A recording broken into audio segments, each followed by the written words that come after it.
Yeah. We in the building. Ice Coleon, Ice Spielberg, another movie. We back. Hit that like button on the comment. I'm saying if you enjoy the content, that cash app, we appreciate anything. Man, this is another movie. Ice Spielberg. Man, let the people get in the building. And we gonna do this again, man.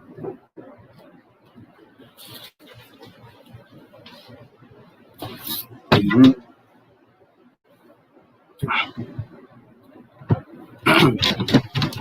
Get them likes up, you heard? Get the people in here, wait for the homie Hassan to pull up.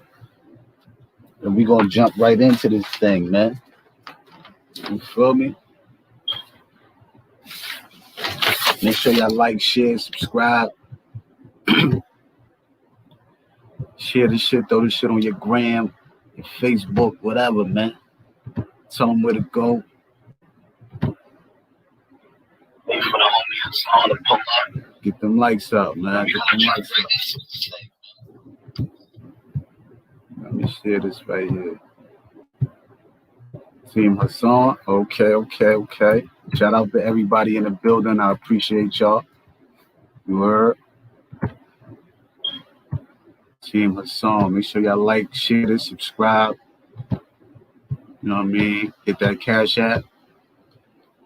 Show some love. We appreciate it. But then we're gonna jump into this thing soon as Hassan pull up. And it's gonna be a great movie, man. Tune in to the boy. Hold up though. Give me a high salute everybody. Aim high. Salute everybody in the building. Aim high. Curve. I know you love me. Salute to Hassan. Dog, get them likes up in here before we start this show, man. We need them likes up. You need them likes up. Before we start this show, we need them likes up, man.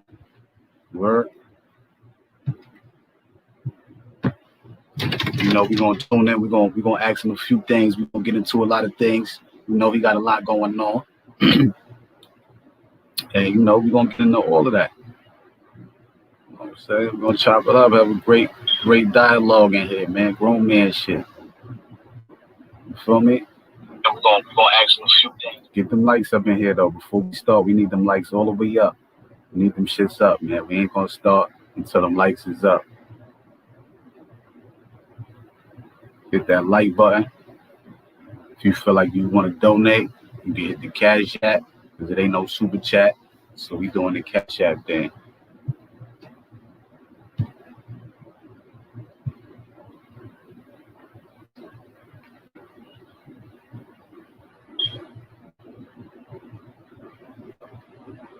Yeah, facts. You know that. On grown man timing. We always on grown man timing. You know what I'm saying? We always on grown man timing, right? We always on grown man timing, you dig? Hold on, let me throw this on the book. You tired of the big body questions? Yeah, that's a fact. Me too. You know what I'm saying? But that's what everybody, want to know. That's what a lot of people want to know. But tune in though. We got all other shit, other questions for the bro. We got other questions for the bro, man. We versatile over here. We ain't just one track minded. You know what I'm saying? He should be pulling up soon. Give him a hot second.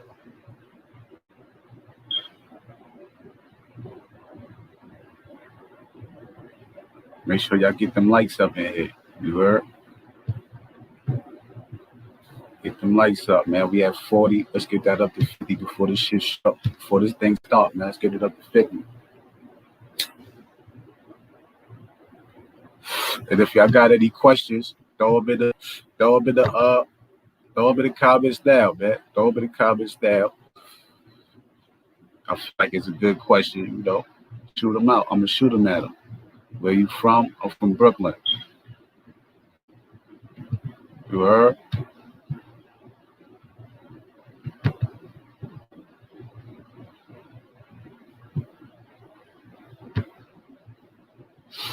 Ask him how many.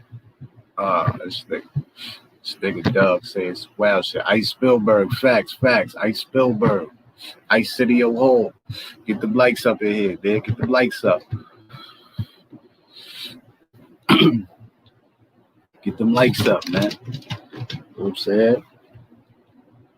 Let's see where he at.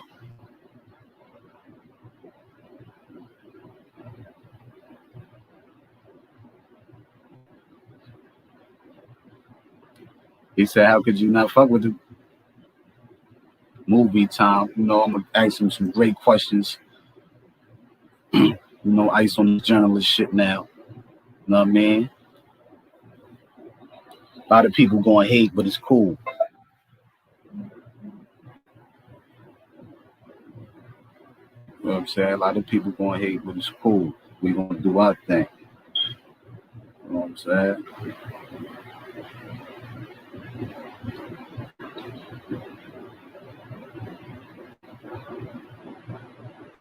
You know what I mean? Give him a minute. He about to pull up. He say he about to make prayer. Makes a lot, and he pulling up, you heard? So give it roll a little minute. You know what I mean? Until then, y'all could, you know, shoot your questions down. I could write it down real quick. And, you know, I could put that in the interview. You can hear your question in the interview, big. Real questions though, no funny shit, all real shit though. Yeah. Journalist Ice. Luke King Smoke. Get them likes up. We got 60 people in here. Let's get this to 50 before the show start. Let's get this shit to 50 to 60 before the show start, man. Let's get that up there. Word. Hit that Cash App. If y'all want to donate, I feel like, you know, you like the content, you can hit the Cash App. Show love. It ain't no super chat. We'll be back with the super chat shortly, man. It ain't nothing. We'll be back.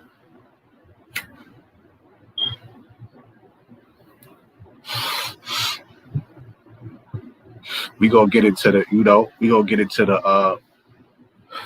the Mano situation. We gonna get into the you know, Bronx River, talk about Bronx River, 90s, you know, what he did when, you know, we got locked up for, was like in prison. We're gonna tune in, we're gonna tap into a lot of things, man. We're gonna give y'all a classic, man. We ain't out here playing. When we do interviews, you know it's that work, man. Y'all know it's that work. Respect, salute. Get the likes up, y'all. 75 people in here. Get the likes up. Like, share this shit. Post this on your gram, on your Facebook. Get everybody in here. This is gonna be a movie. You know what I mean? We're gonna tap into a few things. Ask him, is iGod still extorting them? Who's iGod? You know, we're gonna bring that up. Bronx up. Get them likes up, y'all. Get them likes up. Let's get that shit to 60 to 70. We got 70 people in here. Let's get the likes up to 70.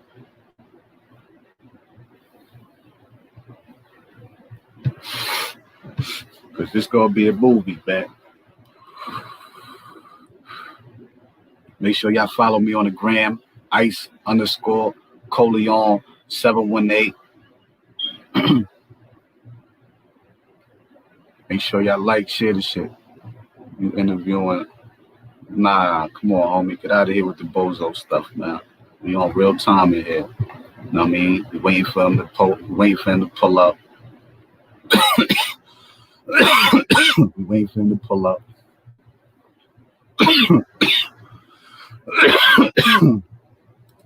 And we're gonna tap into a few things, man. You know what I'm saying? We're gonna ask him about the Zulu Nation thing, how that came about, how that started, what the organization was about. We're gonna ask him about a few other shit, man. The prison life. We're gonna get into politics. You know what I mean? We're gonna do a lot, man. Make sure y'all like, share this shit. Hit that like button on the comment. 83 people in here. Let's get it up. Let's get it up. Let's get the likes up, y'all. Before we start this, we waited on Hassan to pull up. He said, give him a little minute. Yeah, we gonna do this thing. You feel me? We said, give him a little minute, man. You're making us a lot, man. You heard? Get the likes up. That's my guy. Yeah, we out here, Hassan. I respect you so much for having him on your channel. I thank you, Ma. I know you love me. Shout out to you, man. You heard? Make sure y'all hit that like button. Share this shit. If y'all want to donate, show some love, y'all can hit the Cash App. We appreciate it.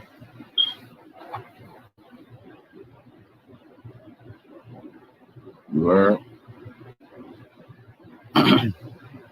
Alright, we don't need no bozos in here. We on bozo free time. Ask.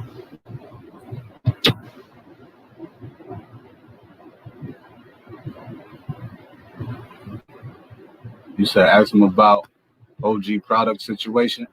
Okay, that's a good one. I ain't had that in there. I ain't had that one in there. That's a good one. I like that. We gonna bring that up too. We got a lot of questions for Hassan, man.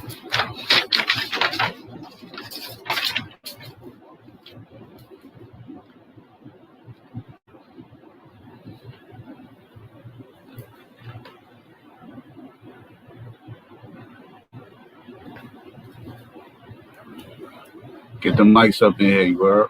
It's about to be a movie. A song about to pull up. I just hit him. So give him a little minute.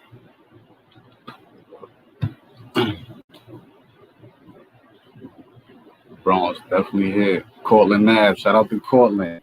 Okay. Point 5, what up? John Smith, what up? Yeah, salute to the BX. Ask him if his brother Wayne. Come on, man. No weird questions. Salute. Salute, delicate. Get them likes up.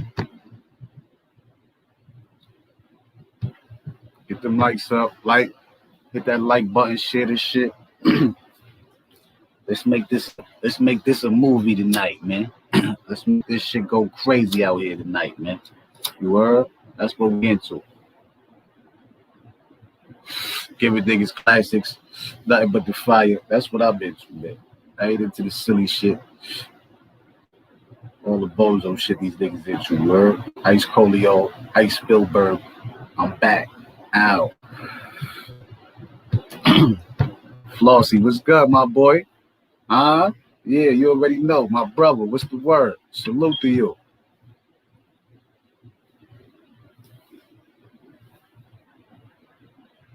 Send my love to everybody, you heard? Yeah, that's my bro. The floss in the building, man. You know what time it is. Get them lights up. You heard?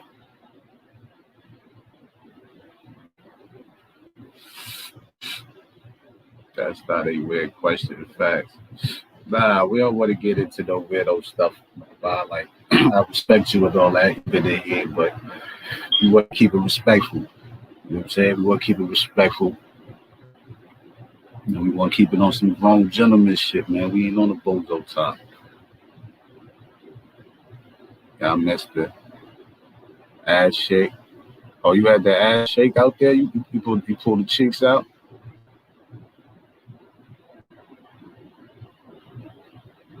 The boy B-Day coming up in a few weeks. Hit him up. Oh, all right, yeah. Shout out the show. Shout out to everybody in the floor. Shout out to all my guys. Show, you know what I'm saying? The whole 80s. You know what I'm saying? You already know that. Definitely gonna holler at my boy.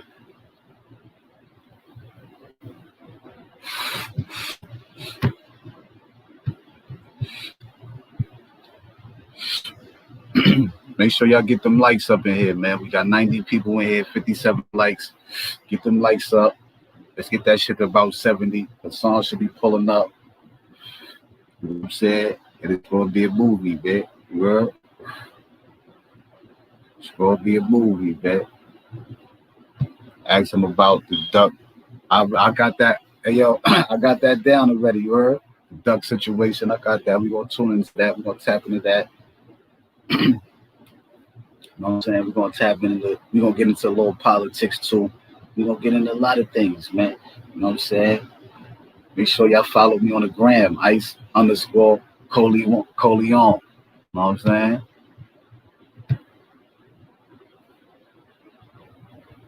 Get them likes up. This nigga, look, you got haters there. You know what I'm saying? You got haters in the building. A lot of haters in here. Look, they here. They bad. Get the likes up. Let's get that shit to 100, man. 104 people here. Let's get the likes to 100, man. Right? Get the bro Hassan in here. It's gonna be a movie, man.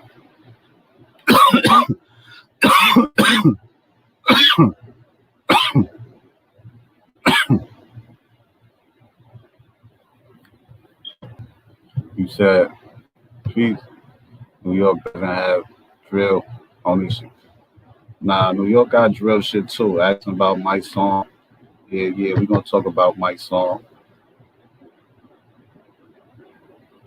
You got a gang of mods. Yeah, this mod gangs. Everybody mods. You gonna be a mod too. I'm gonna hit you right now, man. Make sure you subscribe, hit that like button, tune in. You know what I'm saying?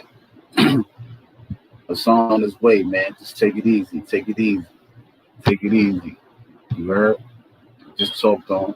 He said he make it do what? He make it a lot. He gonna pop out. Take it easy. He covered. You heard? Let's let the people get in here. Let this shit build up. Let this movie build up. And you know, it's gonna be fire. That's it. Get them likes up. Once we get to about 80 likes, this movie is start, man. 80 and 90 likes, this movie is start, man.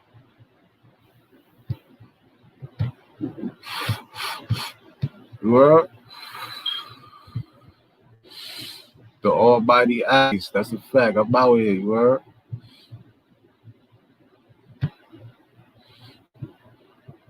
The almighty ice is back, man. More exclusive. Make sure y'all tune in. We gonna have a Tuesday. We gonna have Rome Rose in the building from the floss.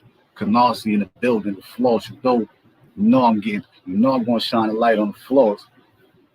Yeah, we gonna have him in the building too.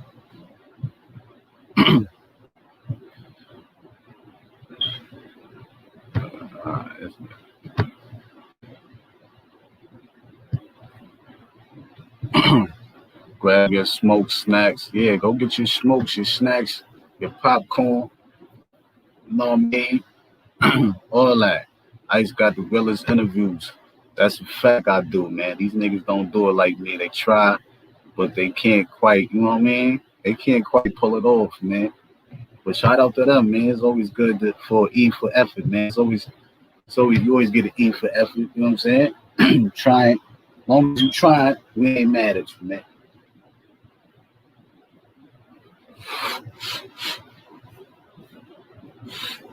I saw be spitting real facts. Oh, what? Yeah.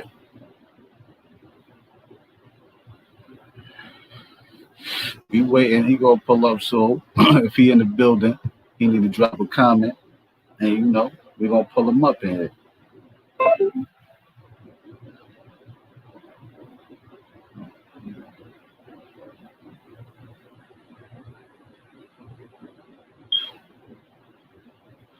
Hassan should be in the building. He's ready. He's pulling up.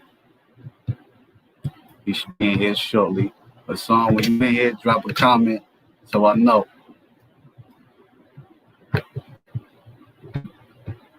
Get them lights up. We got $120 in here.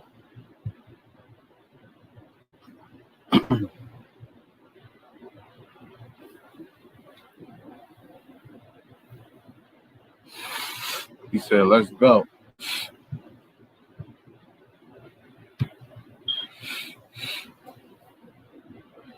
Okay, there you go. He in the building.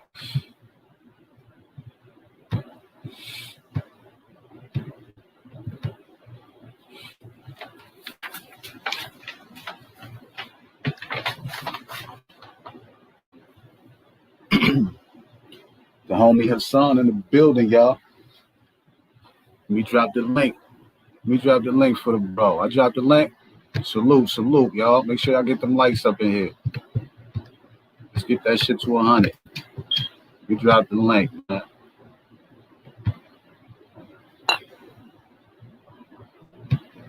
We dropped the link for the bro to pull out. Get them lights up.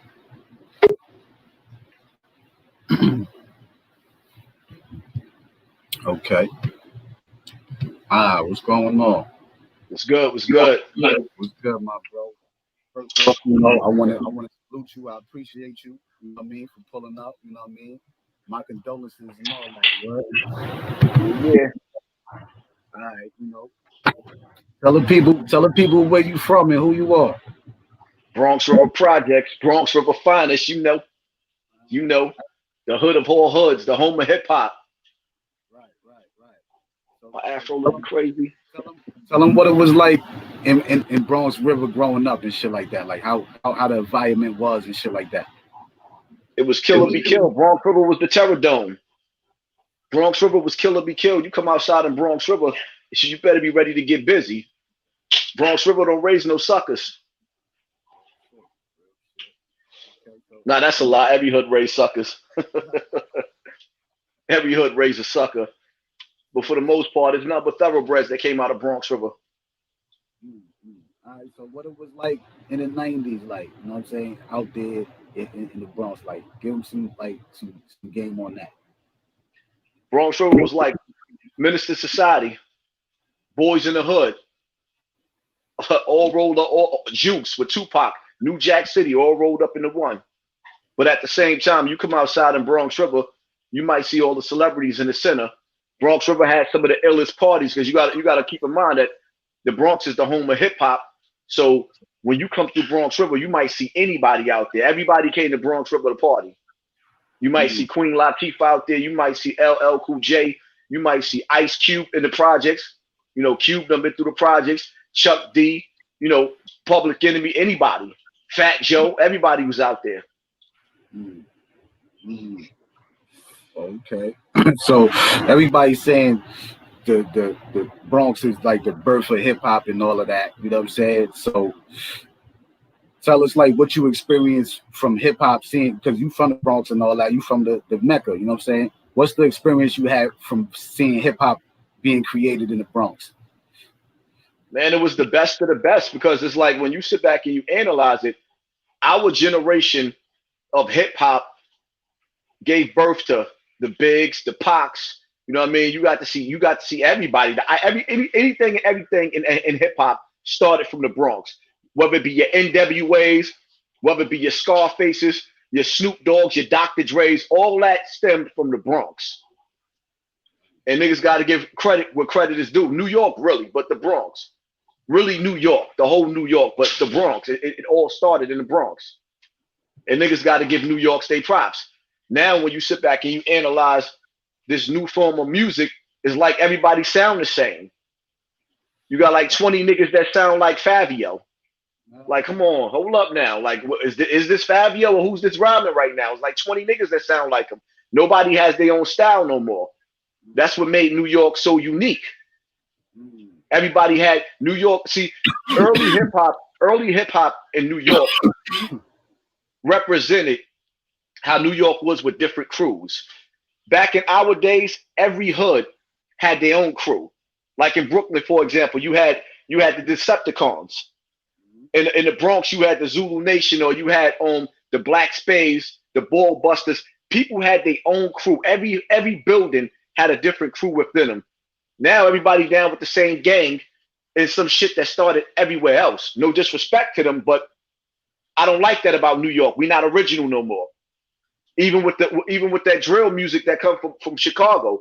So now you got New York niggas mimicking them. Like, nah, we the trendsetters. We got to get back to setting the trend and have people copying our style. We let the industry, we let the industry come in, snatch hip hop from New York, starve us out, and then we wanted to get back on so bad we started following the South style. First it went to the West, then it went to the South. Now you had a bunch of rap New York dudes trying to sound like South dudes, not understanding that the lyrical ability that T.I. had, and I'm gonna use him for an example, that was all for New York style. He had a New York style of rap with a country accent. T.I. was dope in his day and his time. Jeezy still had a New York swag about him, but with a South. You see what I'm saying? So now we trying to be like these dudes, when in all actuality they came and got our culture. We not original no more. New York done lost the style. That's one thing that made Tupac the dopest rapper, because if you listen to Tupac was from New York. Tupac spent the most of his years in New York. I don't care what nobody say. But he also was in Baltimore. He also was out there in California. He was in the Bay Area. He was everywhere. So Tupac adapted everybody's style, which made him the illest because he could flow either way. And he had his own charisma. Dudes got to get back and go back to being themselves. That's a fact. That's a fact. I feel like New York lost their identity. Everybody sounds like one dude. Everybody sounds like one dude on every record. You know what I mean? And it's fucking the game up. Like, it's no more substance. You know what I mean? Now that's exactly what happened. New York lost its flavor, and even not just New York, but now the whole hip hop movement. When you sit back and you analyze where the music now today, it lost. It's like eating some cabbage. Somebody that made you some cabbage and it don't have no flavor to it now. You see what I'm saying? When you seen Queen Latifah when she first came out, she had that red, black, and green look, that power to the people look. You see what I'm saying? She came out with that. Then next thing you know, they done turn to the LGBTQ and set it off. So you can see the transformation where they try to rob the integrity out of the music. In my day and my time, we used to have a saying. The old timers would say the game is not to be told, but to be sold. So if we were selling drugs, we never bragged about it because it wasn't supposed to be. Earlier in the days in hip hop, the rappers used to hang out with the drug dealers, but used to diss them.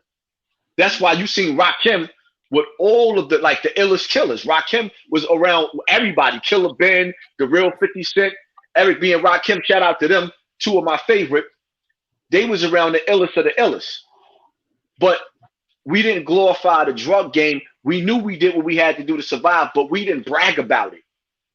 When the industry decided that they was going to take over the music industry and really, really push us in the direction they wanted us to go, they robbed the integrity out of the music.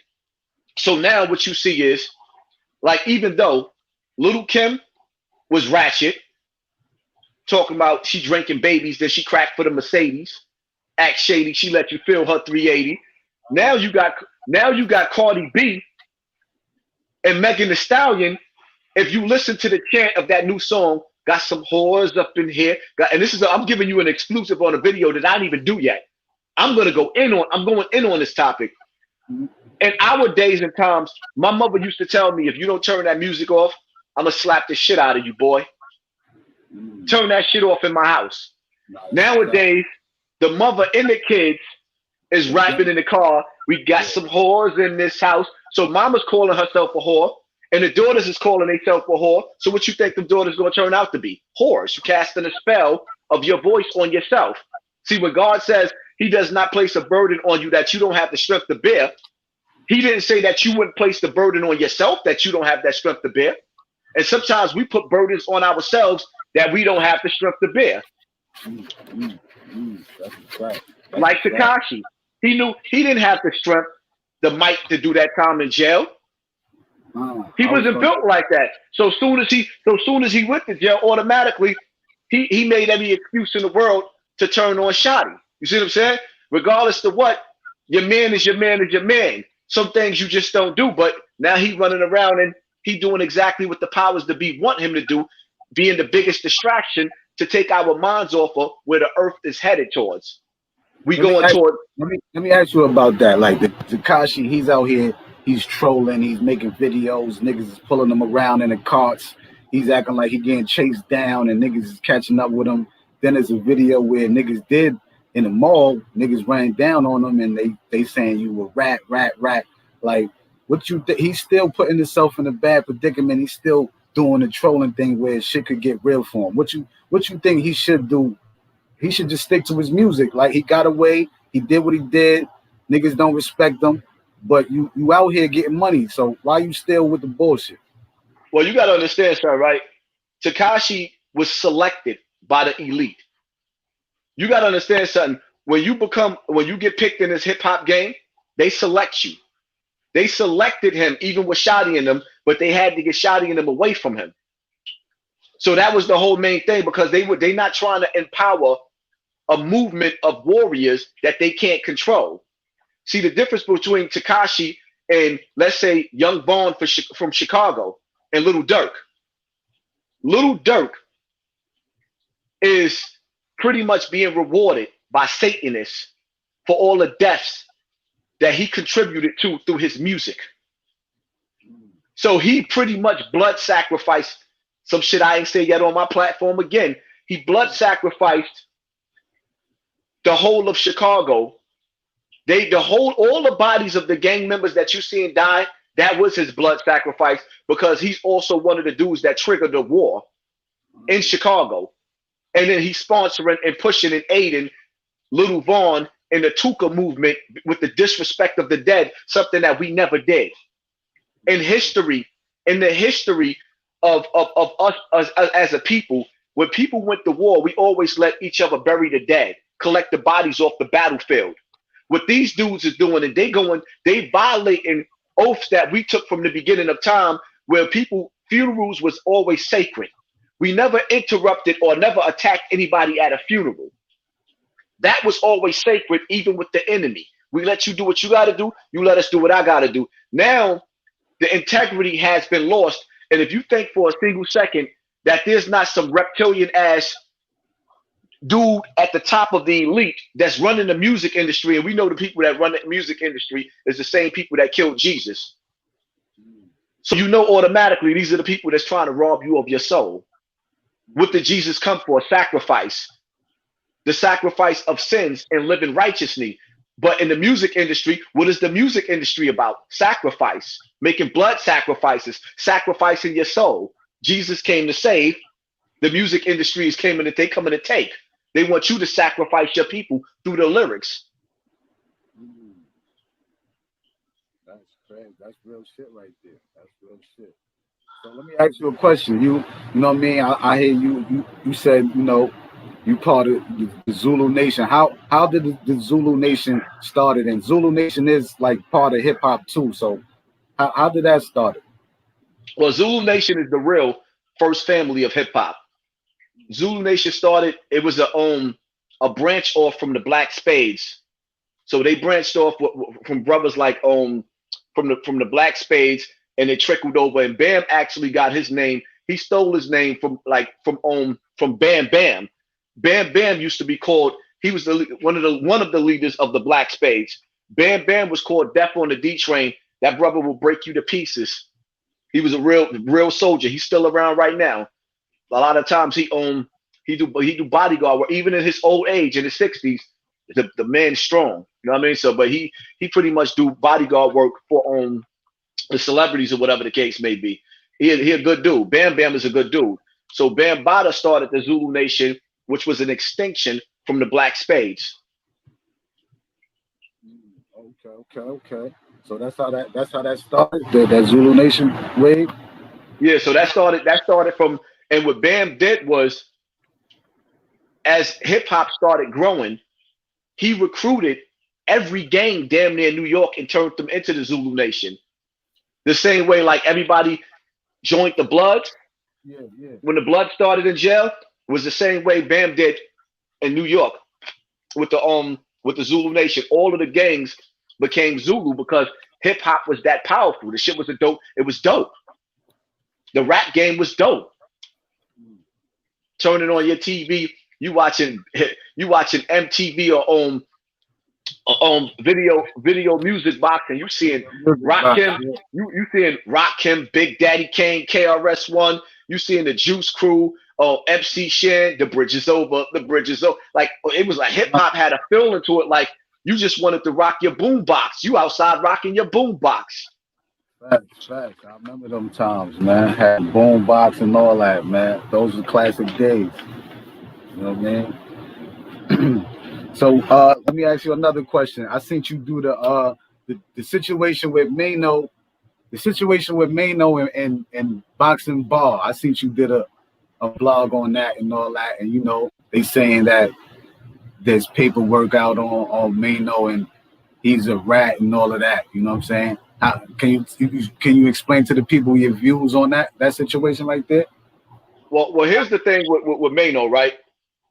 I done heard a lot of rumors about him, but then I heard a lot of rumors about me.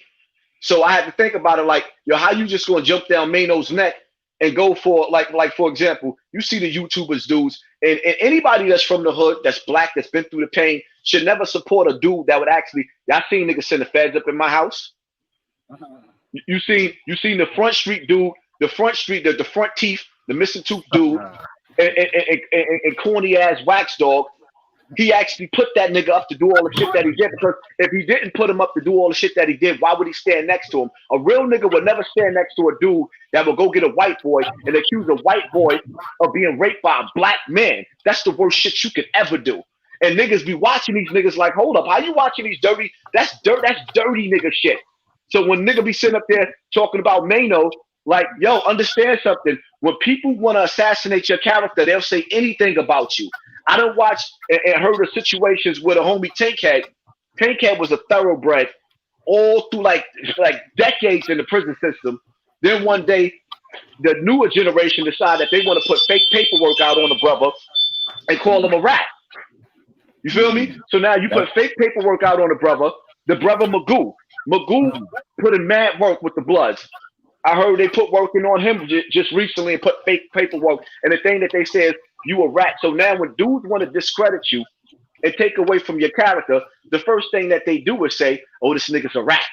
You see what I'm saying? So until you see that paperwork where the dude say, okay, well, this is Mano's co-defendant. They say Mano told on his co-defendant. Mano's co-defendant is not on the internet yet saying that this is true. Exactly. If he wanted this to be heard, he would have said this himself. You see what I'm saying? Now, the flip side, let's just say, hypothetically speaking, let's say Mano told, right? If Mano co-defendant forgave him, whatever the circumstances is, we can't put him on trial for that. So even still, there's no paperwork. Now, my thing with Boxing Ball, right? Yeah. He waited till he went to jail to decide to say that all the stuff about Mano. Why did he not address Mano before he went to jail? He just went to jail. He had all the time in the world. If he wanted to say something about Mano, he waited till he went to jail to say something about Mano. I can't respect that, because now the only thing you're saying is, I'm hungry for commissary. And under the same breath, I watched him talk about, yeah, because I ain't like these gossiping bloggers or whatever the case. Nigga, that's what you're doing right now, though. And then you waited till you went to jail to decide to have this conversation. So no disrespect to on Boxing Ball. I salute the brother for being a soldier. I feel bad for him for waiting to get this old and this age to actually spend the rest of his life in jail, because right now he's facing the rest of his life. Oh, yeah. Like literally, if he get convicted, he's going to die in jail. We got to learn. We got to learn from the mistakes of our brothers and sisters in the hood. I hate to see what Ball going through. You know what I mean? I hate to see what him and Mano went through, but at the end of the day, at some point in time, life goes on. See, my whole thing is right now is with Mano, right? I see Mano He's starting to build up his podcast. He's pulling his people over to YouTube. Let the brother eat. You see what I'm saying? Me personally, I understand where Gully TV coming from. Gully feels like I'm gonna ask you that too. I understand where Gully coming from. Gully feel like, yo, we was the ones that's building these YouTube platforms. Now they want to come over here and you know, they too good to have us on their platform, or rather to come on our platform. I understand where Gully's coming from. I can respect where he coming from with that. But at the same time, this is why Hassan Campbell built my brand off of Hassan Campbell. My brand is not based and built off of me doing interviews, because once you build your brand off of that, nobody's looking for you. So what I do is I build my content, and you see most of the time when I interview somebody, people be like, it'll get less views than me being by myself. So now when you base your brand off of doing interviews, when nobody wants to come on your platform no more, I don't want to say no names because I don't want nobody to get offended, but I've seen dudes that was DVD kings and became YouTube kings. Now nobody don't want to watch them. You feel me? I've seen that. I won't do that. I can't do that. I don't want to, you know what? I don't want to disrespect certain dudes no more because we doing too much of that. And I don't want to put that energy out, because one thing I want you to understand is the energy that you put out is the energy that you get back. Me, I'll come on platforms like yours because I realized that in order for me to get where I got, I had to start off where y'all started off. So my head can never get that big. Like, I'm not going to come on the smaller platforms and show no love to brothers because I came from where y'all came from. So I'm not no better. It's just that it's my time right now. And when I see other brothers coming up, I'm going to show love. A lot of niggas is not going to do when they see a platform. Oh, you ain't got 50, 60,000 subscribers. What am I going on your shit for? Right. That's real shit. And that's why I salute you. You know what I mean? And it's love with me. You feel me? Just for this right here. You know what I mean? And I appreciate that because a lot of dudes ain't going to do that. You know what I mean? Real talk. Word. So when I just recently seen a video with you and the oh so bossy dude. And I'm not going to lie, like, I felt some type of way about the situation with y'all. I just recently seen that like about a week ago when I looked at the video, and the shit pissed me off because I'm like, first and foremost, there's factors in the shit that I didn't like. I didn't like how the internet was pushing for y'all to go at it like that. One of y'all could have died. You see what I'm saying? And even though I don't know neither one of you brothers, I do know that we all come from New York. We from the hood, period. We are descendants of Malcolm X, Martin Luther King, all the greats. So to see dudes egging on, one of y'all could have got murdered. You see what I'm saying? One of y'all could, and I did. That's something I didn't like. I'm like, yo, how people are pushing for that energy. One of y'all could have went to jail. One of y'all could have got murdered. I didn't really like. And see me, I don't take sides because I don't even know where the situation stemmed or started from. And I don't know neither one of y'all, but I'm like, yo, both of these niggas is light-skinned brothers, and you got black people sitting up there egging light-skinned brothers on to kill each other. I'm not feeling that. I wasn't feeling that shit at all. On top of the fact that I'm a type of person that if you come to my house, I'm not letting you leave. You pull up and you come to my house, it's all fair there because I can't let you leave. You see what I'm saying? And no disrespect to that brother, but you just don't do that. Then on top of that, the flip side to that is, I don't know if you live with your mother, but people is like your mom's live in the same house with you. Like you can't bring that energy to your mom's. No, you see what I'm saying? You definitely you can't right. bring that energy. Right. Like anywhere where your mother's laying her head at, that energy is forbidden. So for the people to sit there and egg that shit on, that's why when I came into the comment section when you and Bullets Gotti was live, I was like, yo, Bullets, y'all gotta dead that because I could see where it could go. You see what I'm saying? Definitely. It could go too far. Definitely. And but it was when things is on social media and you live on camera, you'll be stupid to do something like that because you're going to jail automatically. You feel me? So we did what we did on some grown man shit, and that was that. You know what I'm saying? Yeah, but you know what? The dangers of that, you see what I'm saying? When you got people pushing and egging, first and foremost, sometimes you can get high, you can get drunk.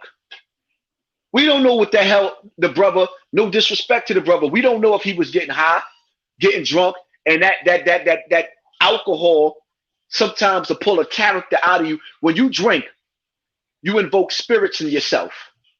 Those spirits sometimes take cruise control over you. And most dudes that end up in jail for murder wake up sober, like, oh shit, where am I at?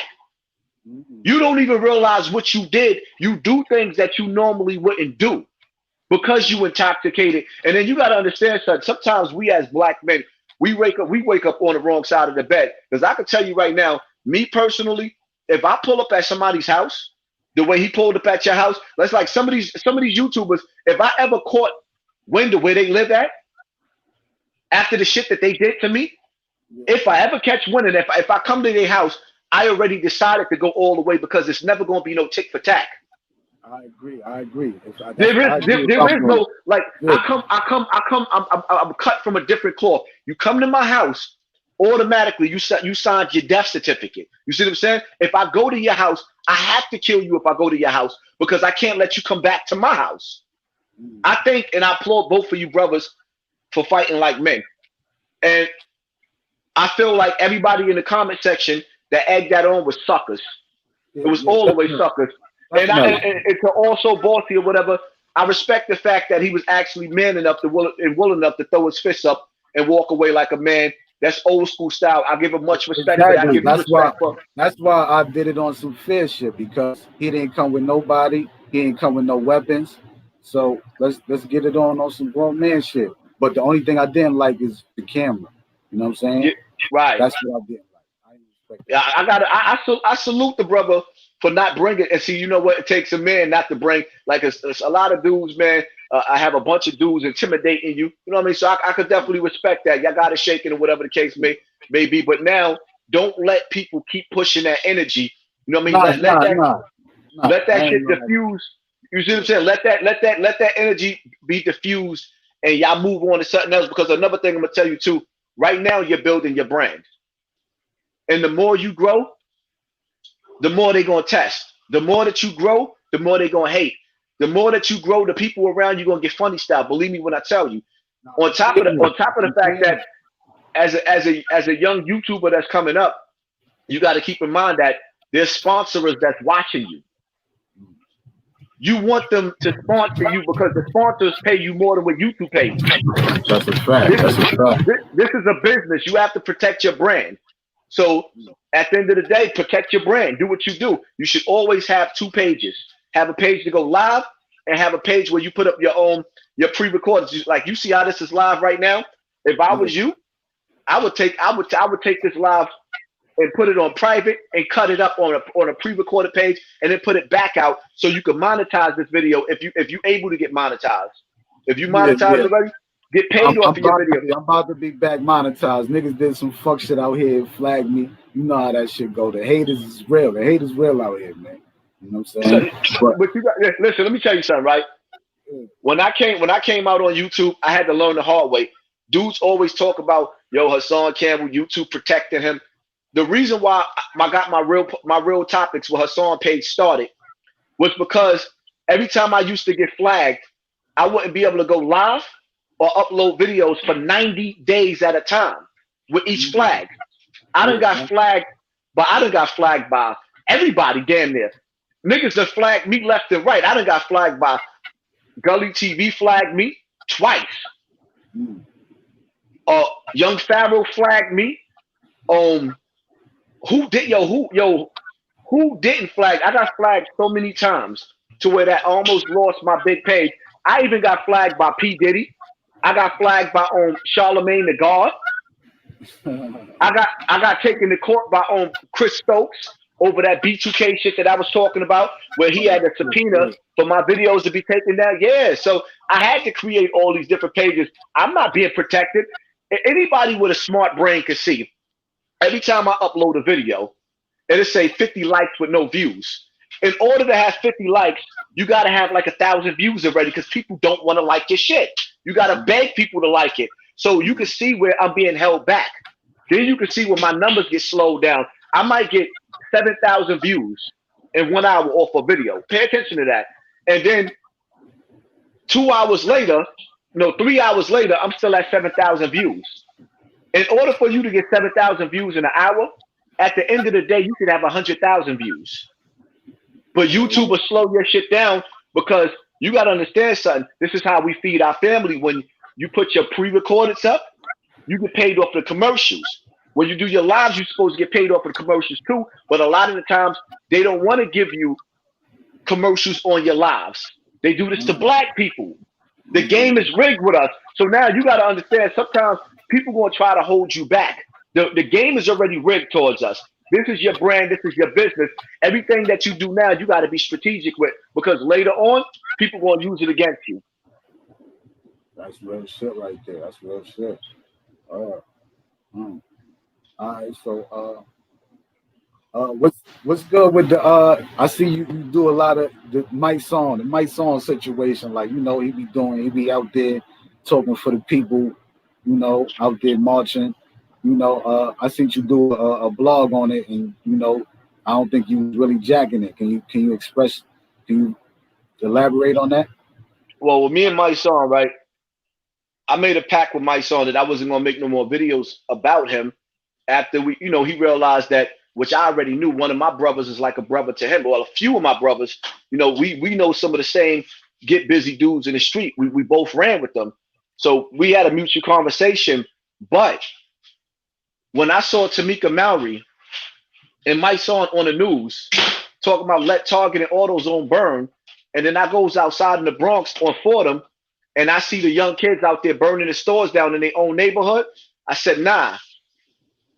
When I saw Tamika Mallory blame Antifa for the rioting, but at the same time, Antifa is moving with your movement, you ain't never see Antifa moving with Malcolm X and the Nation of Islam.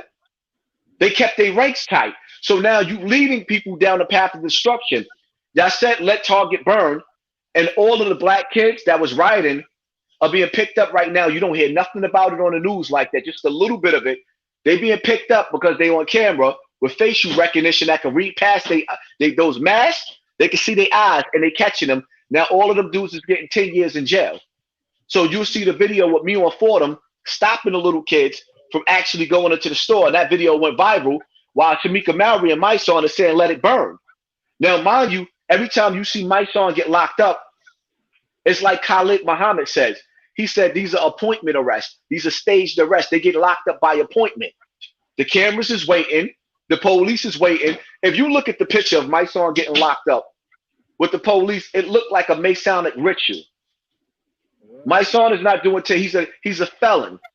Went to jail for robbery. He's not doing time in jail for orchestrating these illegal during coronavirus season marches. You see what I'm saying? These marches are illegal. They go against the law. And when you pay attention to the COVID virus, now in New York City, you see you can't go in or out without the police stopping you to test you, because this is martial law now. So what he got away with these marches, going to the police house, being led to the police house by the police to protest and not going to jail, police would murder you for coming to their house. But you can see that this is a government military mind trick that they're playing, and they're using Black Lives Matter to do. So Black Lives Matter, including my son and Tamika Mallory, have been infiltrated. And you can see it clear as day. Everybody questioned Martin Luther King because of the money that he had in his bank accounts, because he was being sponsored by George Soros and them. Now, in our time, who's sponsoring Black Lives Matter? George Soros. It's always been the same enemy playing two sides of the field.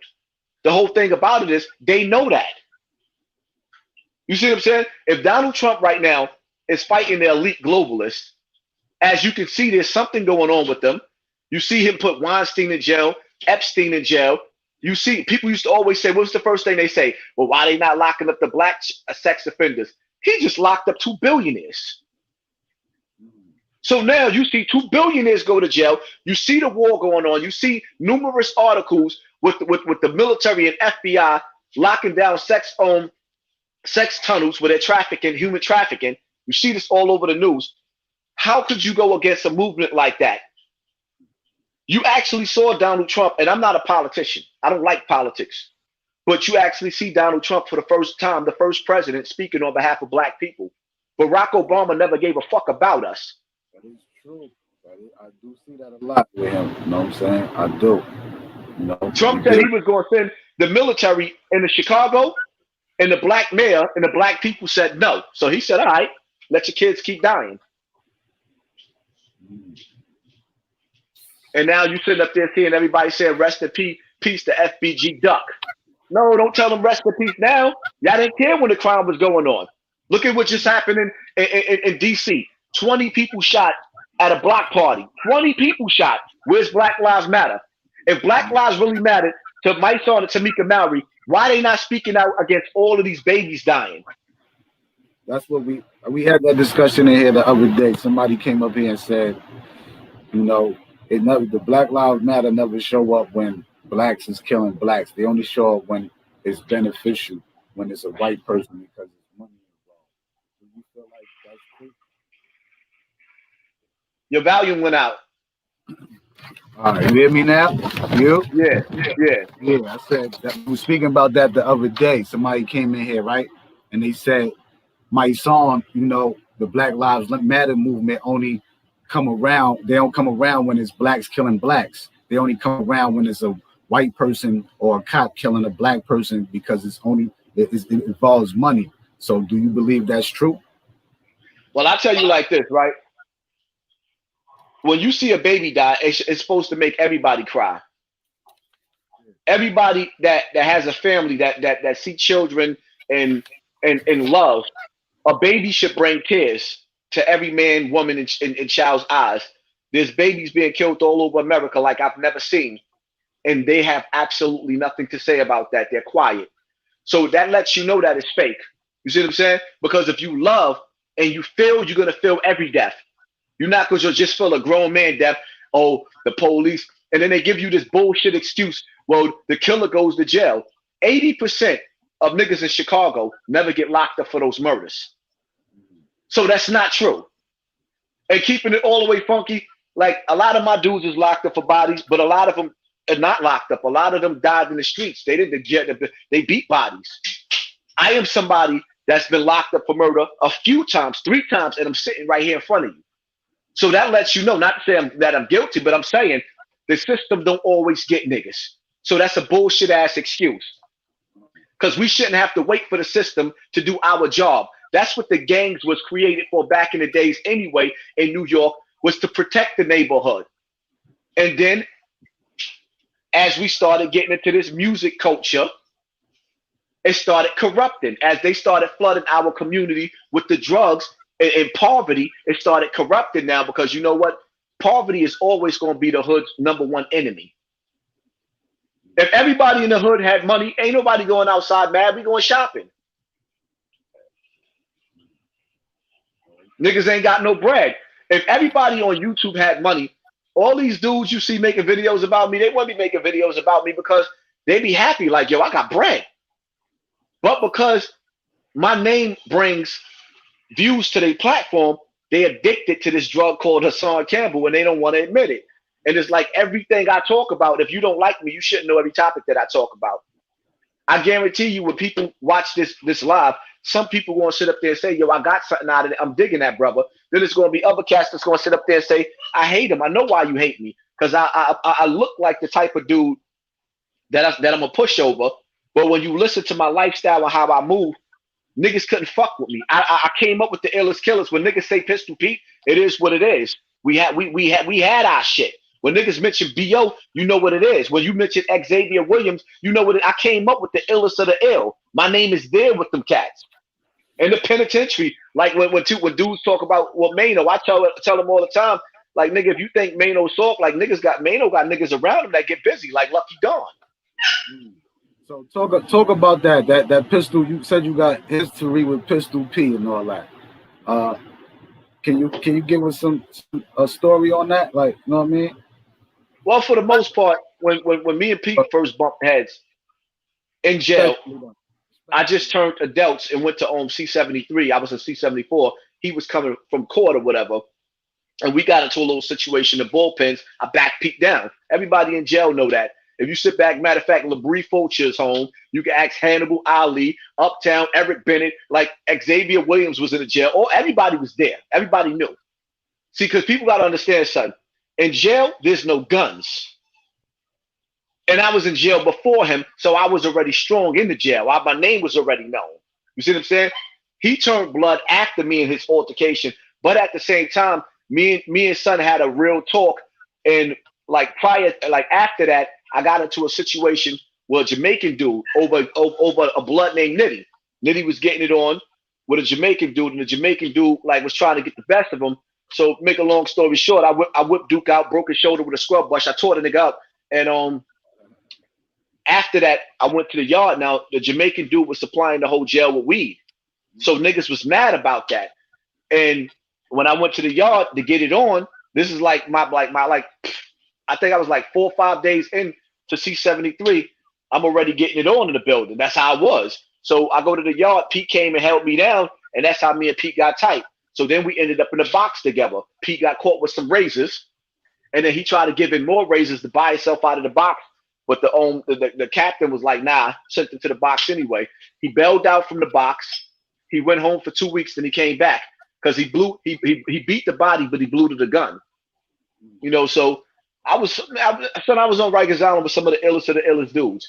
I was in there when Little Curtis was tearing shit up. I was up there when Germ was tearing shit up. I was in the house with K-Born, Beat Sheet Rail, Smooch from the Wild Cowboys. I was there for all that. I was there watching Lucky Dawn getting it on. Matter of fact, I can tell you a Lucky Dawn story with him and there was 2 co-defendants, Nils and Blills.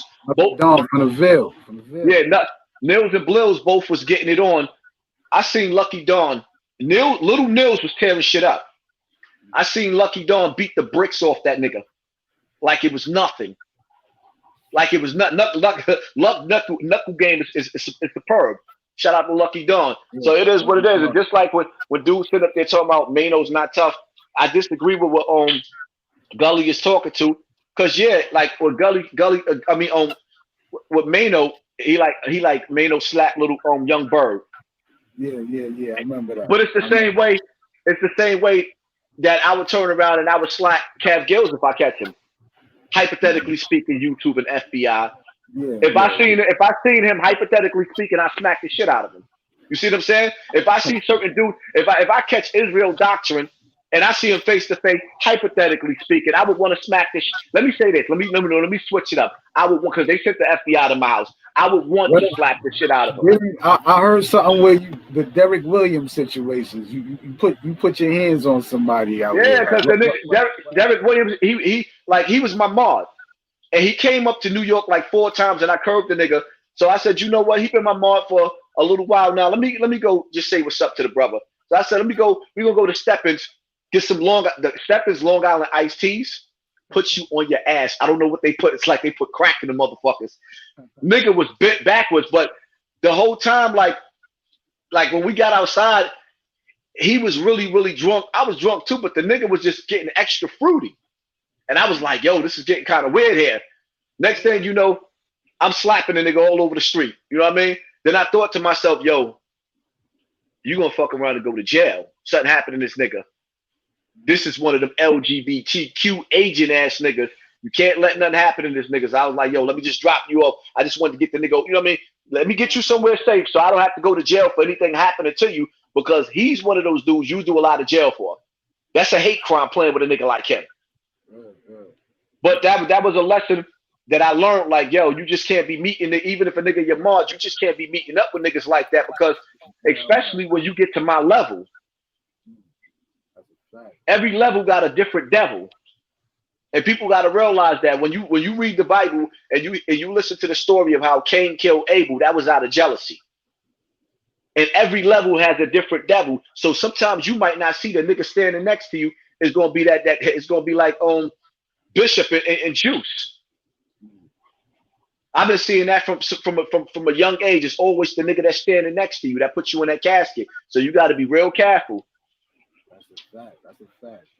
Now this is another question I wanted to ask you. You know what I mean? You know, with the Hocus 4/5 situation, that's the big bro. I fucks with him. You know what I mean? That's my guy. You know what I mean? And you know, I see where you said, you know, he made demonic music, then he do the vegan thing. And you know, I feel like with the music thing, like you gotta talk the street shit, you gotta express your feelings, you gotta, you know, you gotta tell your story. So, you know what I mean? I don't see where that was like you kinda lost me with that one. And you know, All right, like with let me break it down like for you. hold on, let me say this real quick. Like what Jay-Z said, like he said Scarface, the movie did more than Scarface the rapper to me. Like, you know what I mean? So like he meaning like, you know what I mean? The music ain't really, it don't really, you know what I'm saying? The movie is it's a lot of things out here that could fuck you up other than music and you know what I mean? Shit like that. So I wanted to hear your views on that. You know what I'm saying? All right, let me break this. Let me say this, right? Let me break it down to you. All these years we listen to Jay-Z, listen to his music, money, cash, hoes, money, cash, hoes. He was rapping the game. When Jay-Z dropped his last album represented his age. He spit wisdom. It was none of that hood book or street shit. Everything on that album made you think. He told you to get your credit right. He told you to buy real estate. Niggas didn't like the album. You know why? Some people did, some people didn't. Because his age represented himself on the music. Well, Hocus, I supported Hocus. Real nigga shit. His nephew is Jai TV, the one that everybody keep putting a little picture up with the little kids. His nephew, I helped his nephew to get monetized, pushed and promoted him. You ain't never seen Hocus on his own nephew shit. Why is that? He outside doing, hold up, let me say something. He outside doing for the youth. It's what they telling you. But what happened to your own nephew though? So now I supported Hocus too and pushed people to buy his music. He heard me say one thing, which was you can't preach a vegan life and at the same time preach a murderous life. Never mention his name. It was constructive criticism. Never mention his name. Now, yes, he did fit that category, but do you know how many people is going to the juice bar that's rapping? So automatically, he took what I said personal instead of hitting me up like, yo, brother, how you dissing me? That could have been a conversation. So then what he did was like everybody else do. This D-suck ass nigga, this, that. Now you make fun of me being molested because you butt hurt. So I go to his page, I pull a video up with this 39-year-old, 40-year-old man dancing around with other 40 and 50-year-old people looking like they 16. A 40-year-old rapper should never mimic. Your style should not mimic a 16-year-old. When you see Jadakiss, nothing about, when you listen to his album, nothing about him sounds like Hocus shit. Nothing on his shit. I mean, nothing. Listen, no, but his now, music, let me finish. Grown man bars. How that nigga Matt Hoffa say? Grown man bars is something you gotta deal with. There's nothing grown man about that music that nigga putting out. That shit is on a level. His music is on a level of a 16-year-old. His video is dripped out with red flags and jumping and hopping around on one foot. The shit looks mega bummish. And to be honest, and I want to keep it funky, right? Let's just keep it all the way funky. If you turn the video off and just watch the character, there's people that sit at dinner tables, billionaire tables, that will never let him sit at that table. Just because of your image, automatically, now I don't even want you there. You have to have a grown, when you see Fabulous, you see a grown man. You see grown man energy. When you see Jadakiss, you see grown man. You see grown.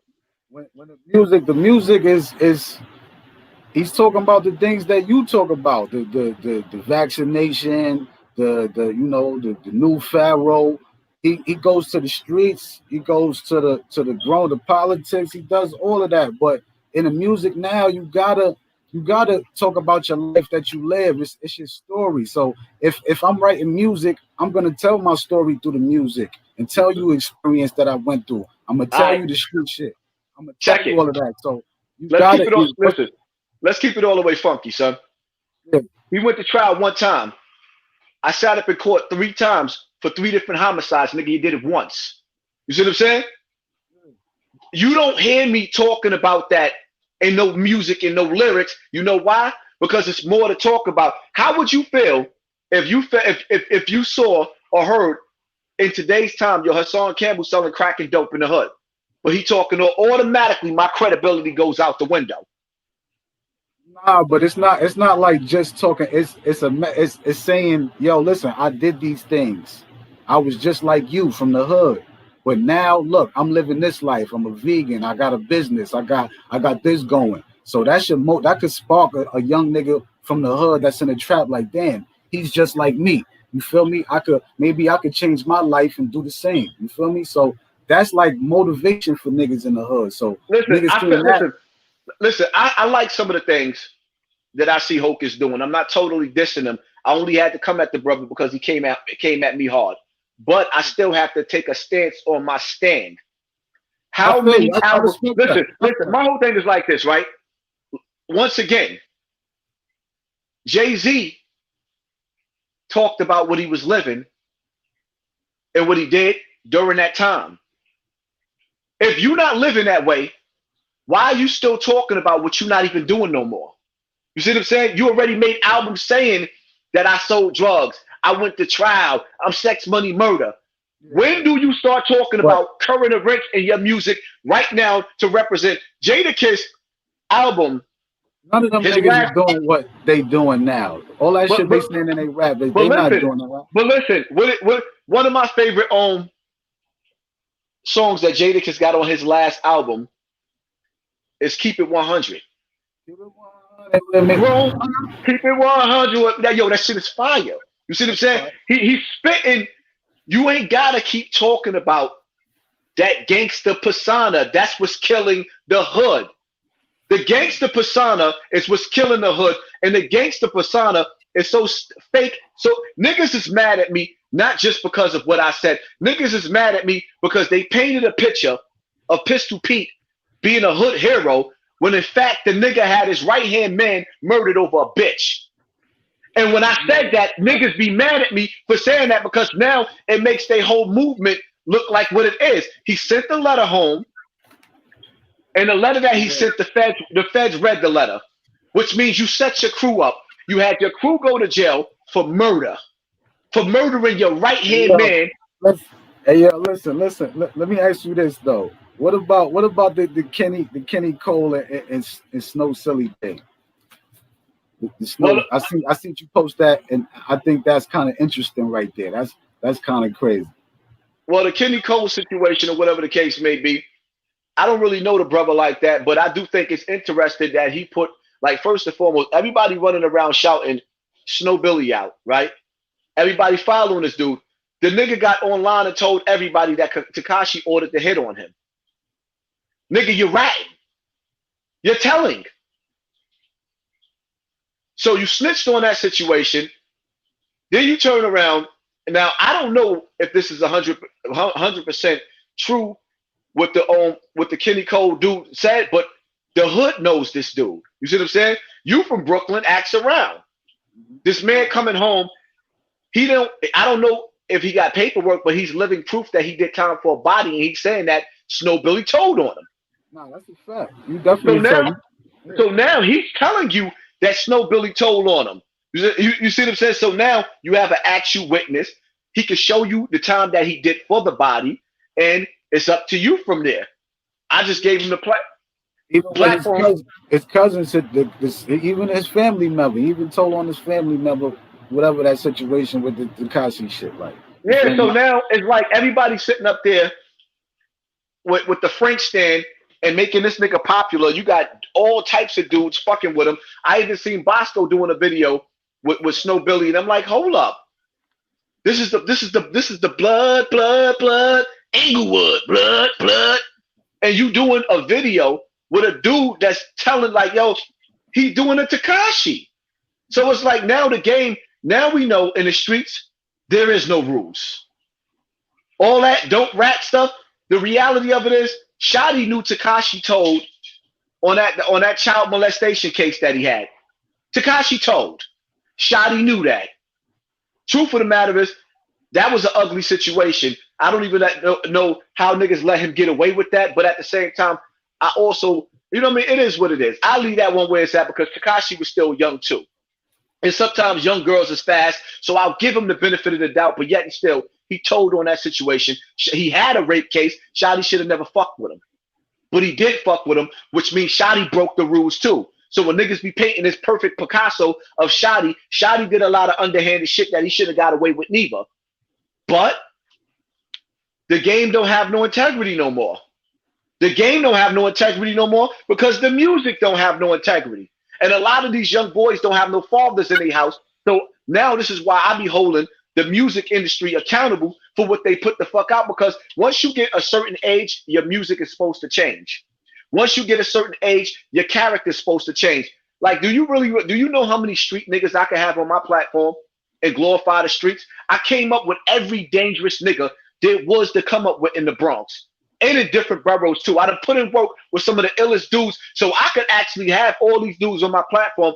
That's not the energy that I want to push. If you could identify with something about that I say, then it is what it is. I got nothing. Like, first of all, when I was growing up, you couldn't even be around me if you wasn't a killer. And a lot of dudes that don't like me, they recognize that energy in me from the things that I say. You can see it in you can see it in the eyes. Like when niggas say they on demon time, like understand every last one of us turn green when we get mad. We all got that gen called the Incredible Hulk in us. And some of us is worse. Some of y'all niggas are third table. Some of us gonna throw headshots and it's over with.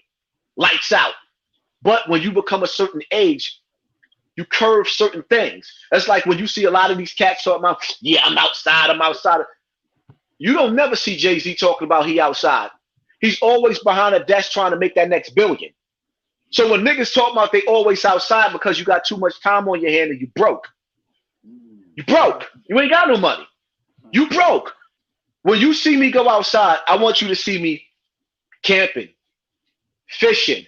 You see what I'm saying? Going out to eat, doing things that I like. You're never going to see me just standing on a street corner every single day like I don't have a life, because there's too much to do in this world for me to just be standing on a corner. And that's my whole take right there. So when niggas be sitting up there encouraging them young boys, yeah, I'm outside. I know, and that's where all the young boys is dying at. So you standing outside, bragging about you being outside, and some of these niggas be OG niggas bragging about being outside, but why you ain't stopped the little homies from getting killed then? Because you ain't got no power. You ain't got no power. You can't stop the murders from happening. That's real shit. That's real shit. So now you make yourself, yo, I would rather drop my flag, which I did, than be responsible, than be responsible for all these kids killing each other. Because if you still flagging while these kids is killing each other, you are responsible for their deaths. So now you have to blood them out if they don't listen to you, and you're not willing to do that, because then in the process of you blooding the little homies out, that shouldn't even be in the whip. Let's keep it funky. Tekashi should have never been in the whip. Shotty knew that. Tekashi was never, but then you know how many other little niggas is in the whip that should have never been in the whip? You know how many? Too many of them.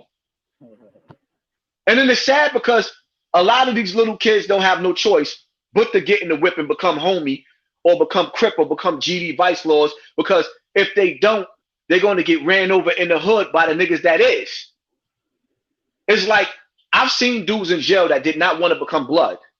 When blood start taking over, now you had sucker niggas, because they was blood, they'll sit up there and throw it up and be like, he food. So now you got a real nigga tearing a nigga up. Because when Bloods first started on Rikers Island, let me tell you something, man. You had to put in pain. You could become blood, like a nigga from my project, Bishop. Nigga named Snake from Bronx River. He became blood, right? Yeah. He wasn't, like, even though he was in jail for a body, that was a Snake style. So now he on Rikers Island for a body. He becomes blood. One of the homies got tore up, or rather, two of the homies got tore up. I think it's C95. Snake locked in his cell while the homies was getting stabbed up. He didn't even help them. So they made him food. Now he's food all over the island. You see what I'm saying? And there's been a lot of situations like that where niggas get down, but when it's come time to really, really put in the work, they run, they hide it. It's always easy to put in work when you on the winning side. But what happens when you find yourself in a house like me? Well, I'm in HDM getting it on with a whole house, and it's just like 5 of us fighting like 60 niggas. What happens when them ice picks start hitting you? You see what I'm saying? You got to hold it down. A lot of dudes sit up there and get down with something. They're not built for that. Tekashi was not built for that. He got in the whip. He got in that whip. He wasn't supposed to be in that whip. And then he became a shot caller because he was getting bread. And that's like what Jadakiss said in the song. He said, a pussy nigga with power, you got to kill him in the shower. You wasn't going to do nothing. You wasn't going to do nothing to Tekashi with Shotty around. Shotty a thorough dude. The only reason why Harv was able to do that because he was in the circle. So he knew how to infiltrate and catch the nigga slipping. He knew how to, you know what I mean? He knew Tekashi was going to drop his guards, and that's how he caught him. But outside of that, he had the right niggas around him delivering the wrong message, but he should have never been in the whip. That's a fact. I agree with that. It was about the bread at the end of the day. You know, all money ain't good money. That shows you, you know, in the outcome what happened. You know what I mean? Word. And then that statement that I made, and I meant what I said. No, I'm not telling the younger niggas to go out there and kill Tekashi. What I'm saying is, I'm telling Jim Jones, all them Dipset niggas that was running around with Mel Murder and Shotty and all of them, all them older dudes that talk about how they stand tall. See, I'm putting them on trial for the younger generation. This is why I say this. I want the younger generation to understand this. When you see these niggas talking about they stood tall or they real niggas or whatever the case may be, and they was in pictures with Mel, Roll Murder, Harv, Shotty. I'm talking to the older generation, not the young generation. I'm talking to the niggas that stood and been in shit with the niggas. Until the niggas deal with Tekashi 6ix9ine, they supposed to be food. Blood in, blood out. Tekashi's food. He's on the menu. And I want the younger generation to see that all these niggas that's talking about, I don't want to hear about, listen to what I'm saying. I don't want to hear about what you did 20 years ago. Yeah, I was in Attica. Dude, nigga, you still blood, motherfucker. Put that pain in on that nigga or else. And I don't want to see nothing happen to the little rat bastard. But at the same time, I do because I feel like he's a distraction for the government. So I'm really not liking the little nigga because all of the stuff that he's doing is to keep you away from the earthquake that just happened in North Carolina. You see what I'm saying? To keep you away from this vaccine that they're about to give you at the opening of school now. We at crunch time. All of this is a distraction because there's a bigger picture going on. But you got to crawl before you walk. I got to teach you your ABCs before I can teach you how to spell CAT, cat and dog. So I take my time with the people because everybody ain't on the same page. But I want the young boys to understand the niggas that they think standing tall. Oh, yeah, all these 40-year-old rappers talking about what they did. Like, if you 40 years old, you should not be rapping about what you did when you was 20 years old. Because I'm sure when you was 20, you was rapping and you talked about when you was 20. So 20 years later, you still talking about the same shit in the street? You're a bum. When you're 20 and you still 40 and you still talking about what you did when you was 20, that means you stuck in your childhood, living a second childhood. That means that you didn't grow with the years. So now you have absolutely nothing to do but talk about your past. You like that bitch in motherfucking New Jack City talking about, I was prom queen. That's what you is. Nigga, you washed up. I don't give a fuck if you can still do push-ups and I'll still punch you, nigga. Nigga, you're not putting that work in. You happy to be home and just tell the young kids, I'm happy to be home. I don't want to go where Shotty is at. Let me ask you this, though. You know, it's a lot of fake OGs on the internet, and you know, they be out here, same shit you saying right now. They be promoting all that. You know, I ate this, I stabbed this. I'm the triple, the quadruple OG out here. Like, you know what I mean? Like, how you feel about that? Because I be seeing you tap in and you be dropping real jewels on shit like that. You know what I'm saying? What I feel about that is, including myself, I have to include me in there. Okay. None of us, because we all got bodies. All my niggas got bodies. These niggas got bodies too. None of us ain't did what the Black Panther Party did as far as being revolutionaries and actually drop police for killing our children. None of us, I don't care about a nigga stabbing and punching a CO in the face in jail. That shit don't mean nothing to me. In the real world, The enemy is scoring on a shot clock, and they way up, they winning, and we ain't scored nothing. We haven't scored not 1 point yet. We still living off of what the Black Panther Party did, which makes our generation pussy. So no matter what you did to the people that look like you never did it when it mattered. That makes you a coward committing treason on your own people. That's what I feel about that. So when the niggas come around me and they watch my videos, they don't want other young gang members to watch my videos, because it's like, you mean to tell me in Chicago, right? I ain't gonna even lie. I hate to say it, but I'm infatuated with the gangster lifestyle, but I don't want to promote it, because that's why when I look at little dudes like the dude on Little Vaughn, King Vaughn, that little nigga's a monster. That's the type of energy I came up in. I can't glorify it, but then when I look at the little girl Ki, this little girl had bodies at 14 years old. I come from that. But then I look and I say, yo, these were real, yo, every last one of these Chicago niggas is a Pistol Pete. Let me say that. When niggas is glorifying that one Pistol Pete from New York, all of them little niggas in Chicago is that. So even still, when you got the illest of killers coming out of Chicago, my whole thing is, when did y'all willing to shoot up funerals?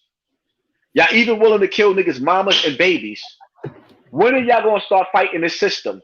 When are you gonna go and say to the Bill Gates, you're not giving us this vaccination, we ready to go to war? If you think you're gonna poison us, we going to war. We're not going back to your schools that y'all just put the 5G towers in to make our kids sick. So now it might not even be the coronavirus. Now it might be the 5G that y'all got in there. We're not letting you. When are they gonna sit up there and say that? Like, all right, now we're gonna fight the real war. We're gonna pick up off of where Martin Luther King and Malcolm X left off of. We're going to find out who's the descendants of the motherfuckers that killed these brothers, and then we're going to do what we got to do. We're going to figure out how to make sure Matula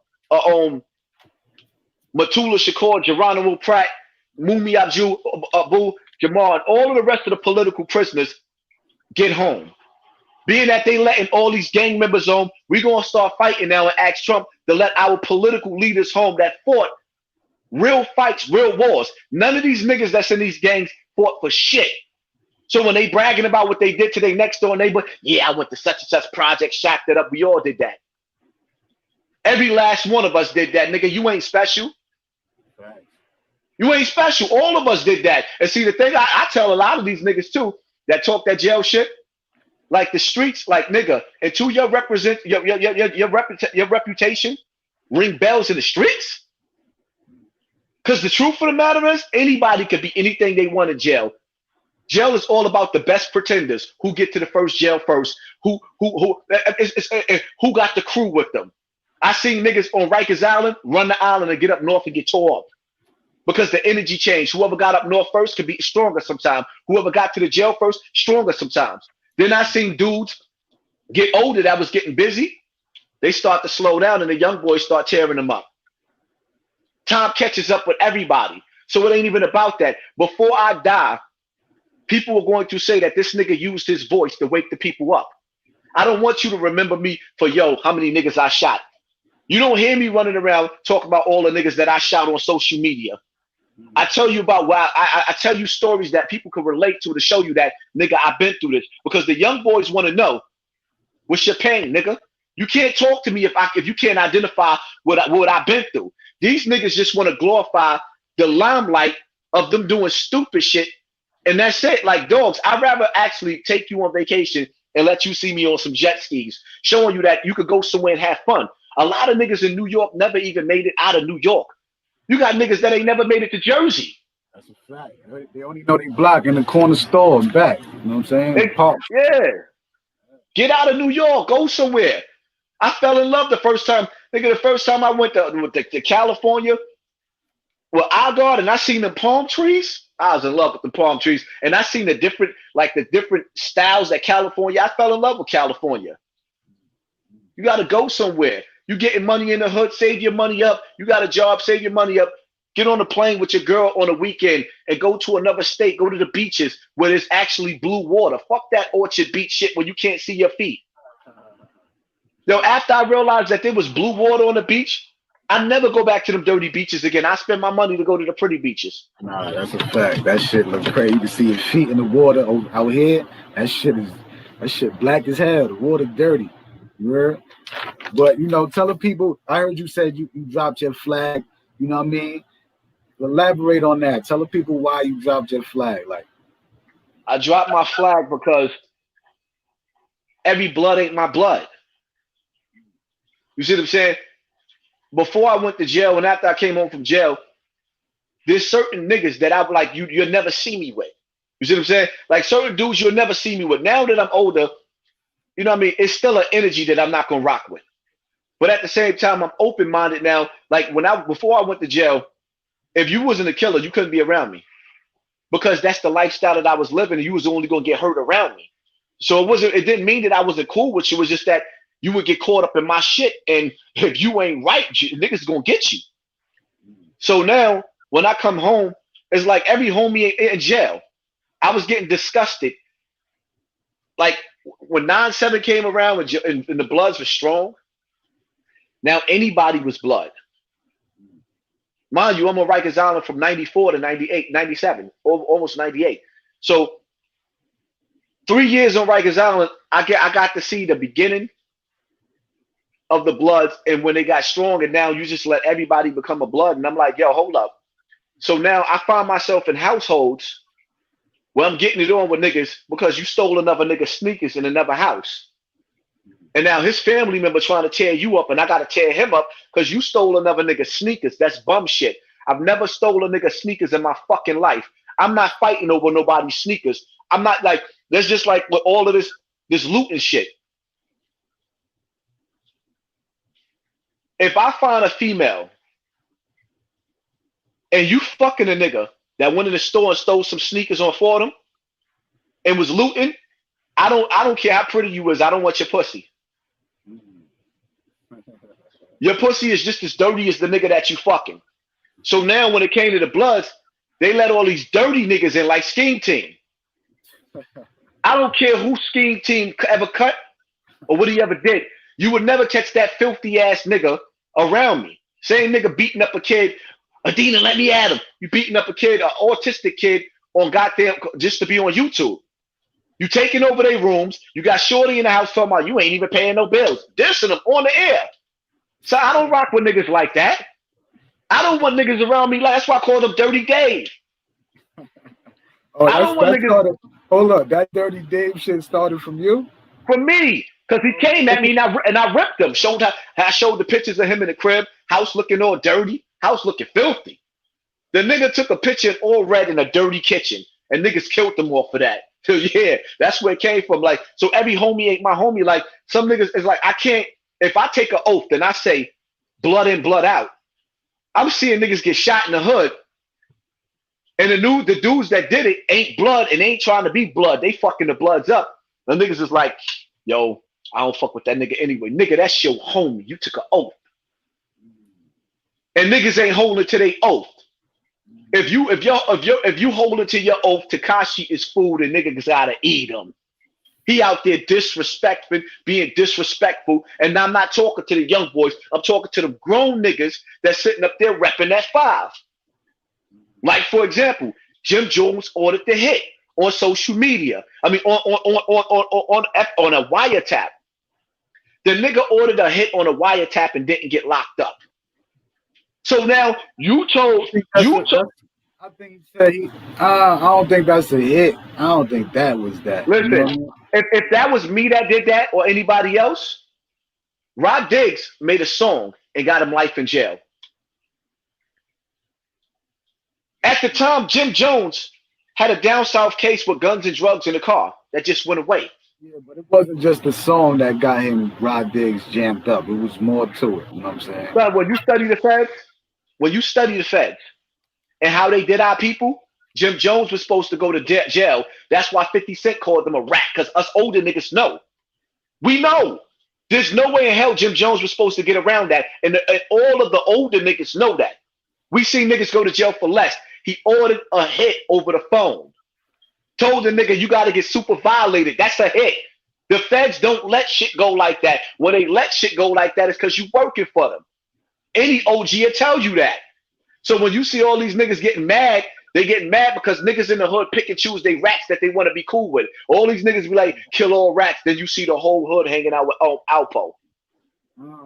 How you feel about that situation? The Alpo guy, man. He's out here doing willies. He's out here, on motorcycle. He's doing all kinds of things, man. He in the Sherlin out here and pulling up. I think Alpo should have took his money and went somewhere in the suburbs and just let Rich Porter family rest in peace. I think he should have got out of Harlem and let Rich Porter family rest in peace. I think he should have stayed out of the way, out of respect. I think that Alpo is the most disgusting nigga I've ever heard of in my life. He's one of the most disgusting niggas because that nigga had an excuse for killing everybody that was his friend. Friend, he had an excuse for killing. Let me tell you something, man. I had dudes run off with money, and because I grew up with them, I didn't kill them. I just stopped fucking with them. You see what I'm saying? If I know a nigga mother and I know a nigga family, money can always be made back. I don't care how much, especially when getting money was easy to you like Alpo. You sitting up there, you making hundreds of thousands a day, and then you throwing it like Alpo used to do shit like he'll see a bad chick walking down the block, and he'll tell her, "Give me some head," and she'll be like, "What?" Then he'll pull out $10,000 and throw it on the floor and say, "Give me some head right now," and she'll give it to him. He wasted money, so money was nothing to him. And your excuse of killing everybody was because they was disloyal, but you the one behind the trigger every time. Like, come on, man. When niggas is disloyal and I feel like they disloyal, I black out on you, but I'm not gonna. I don't have to kill you.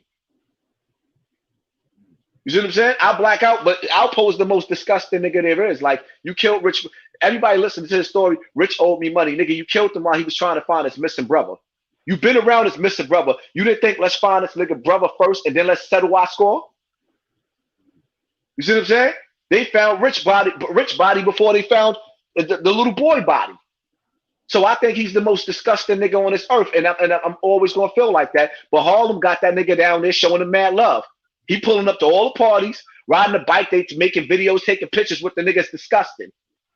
And that's exactly why I say the streets is never a myth. The streets is real. But the streets don't love nobody. Ain't no love in that motherfucker. Ain't no love in them streets. That's why you stay the fuck out of them. You go out there to do what you got to do, and you bring your ass back home. All them niggas that's standing outside is because they ain't got a life. I said it. You only outside because you ain't got a life. And that's, I probably print them t-shirts up just I'm going to make that shit go viral because I want these young boys to understand something. Grown men ain't got no business. Grown men ain't got no business being outside on street corner unless you changing the energy out there. But if you doing grown man shit like buying houses, buying land, opening up stores, how the fuck are you on street corners?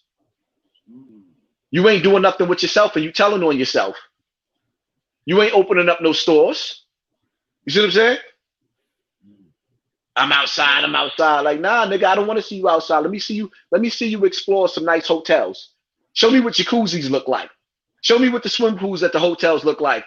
Nigga, I don't want, like, all of us have to go to the bodega to get our milk and cookies and all the shit that we like to eat. So we all outside. Don't nobody give a fuck about you standing outside on a dirty block where you got to step on shit to get to the store. Everybody walk their dog. They don't pick the shit up. So you bragging about standing on a block where rats is jumping out all through Bronx River, all through Webster, rats jumping all over the place. You outside? So you happy to be outside. That's real shit right there. That's real shit. I want to hear niggas talk about. Get them likes up, y'all. Get them likes up in here. I want to hear niggas talk about how they stepped to the Jews and told them, listen, you're not buying this property right here. We're going to buy the neighborhood. I want to see one of them niggas that's bragging about being outside. Show me a store that they opened up on the corner. Show me, because the Arabs do it. The Africans do it. The Dominicans do it. The Puerto Ricans do it. Where's the black stores at? So you outside for what? What are you doing in the community? Nothing. Just being a bum. An old head with and the funny part about it is, you know how many of these young boys be looking at these old heads with no respect, saying to themselves, I'm not going to be like this nigga when I get older. Because I used to do it. I used to be like 16 looking at niggas that was 30, like, I'm not gonna be doing what that nigga doing at 30. These niggas is 40 and 50 and 60 years old still doing the same shit.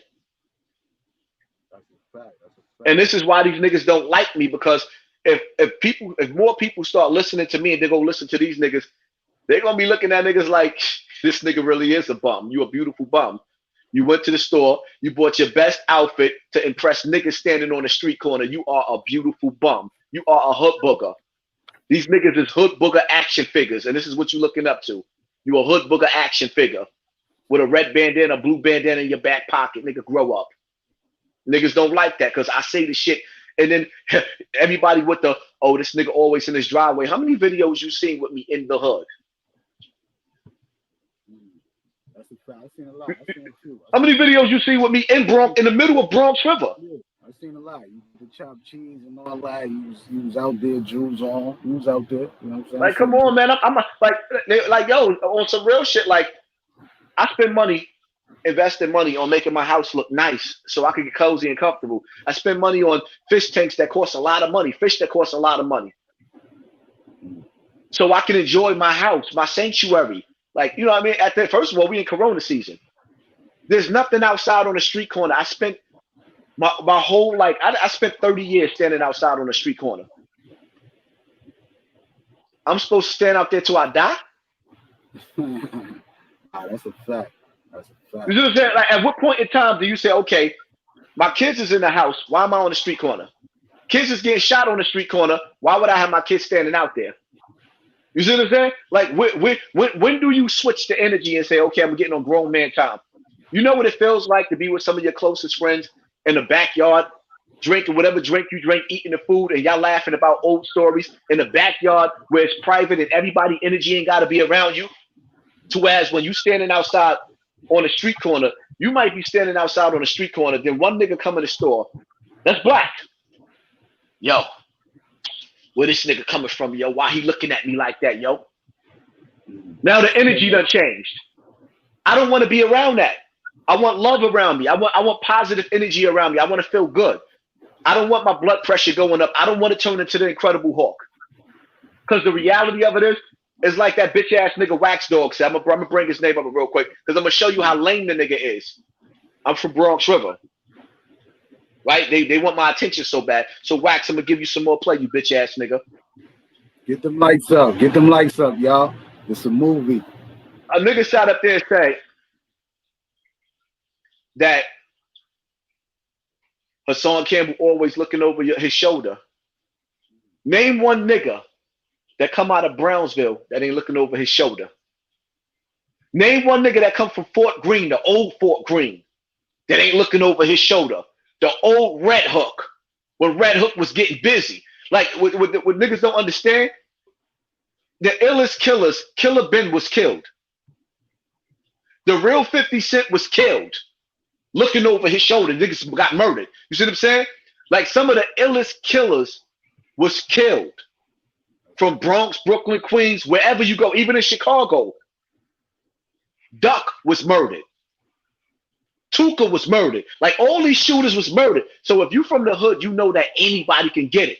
That means that you got to have your head on a swivel at all times. I've been shot. I've seen niggas get shot over shit that they didn't have nothing to do with. So if you in the hood and not in Virginia, like the bitch that he in Virginia, I don't know what part of Virginia he in, but he in Virginia. Where we come from in New York, like if he claimed to be a Queens nigga, Far Rockaway, they'll push your shit back. Far Rockaway is the worst of the worst. Coney Island's the worst of the worst. So you got to understand something. When you come from Cortland Ave, Edenwald, Bronx River, Webster, you see what I'm saying? East New York, it's the worst of the worst. So when you outside, you know to have your back against the wall at all times. So when these dudes be sitting up there talking about you got your head on a swivel, yo, son, I don't want to be outside looking over my shoulder. Dudes don't understand. When you got beef in the hood, the reason why I always got the drop on my enemies is because they always stood in front of the same store all day. So I knew where to catch you. I knew all I had to do was let 2 or 3 weeks go by, let you get comfortable. Let you get comfortable. You think a nigga soft, the beef is dead. And while you sitting up there rolling dice, you done got your shit rocked. Simple. In my backyard or in other dudes' backyards, all we got to do is worry about making it home without drinking and driving, getting pulled over. You see what I'm saying? I want energy around me that's good energy where I can say yesterday was a good day. I don't want to have energy where you standing on the block, you flossing. You don't even know that the block not feeling you. See, these niggas can't talk like me. You shining.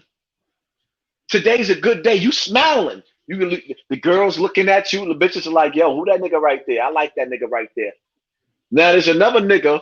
He ain't feeling that. The block is feeling your energy. He already got it in his heart that he hates you. But he walk past you with a smile every time he walk by. And you can kind of feel the nigga energy in the hood. Like it's going to be a problem sooner or later. But you like, nah, it's not that big of a deal. Yes, it is. You don't realize that you about to become Nipsey Hussle.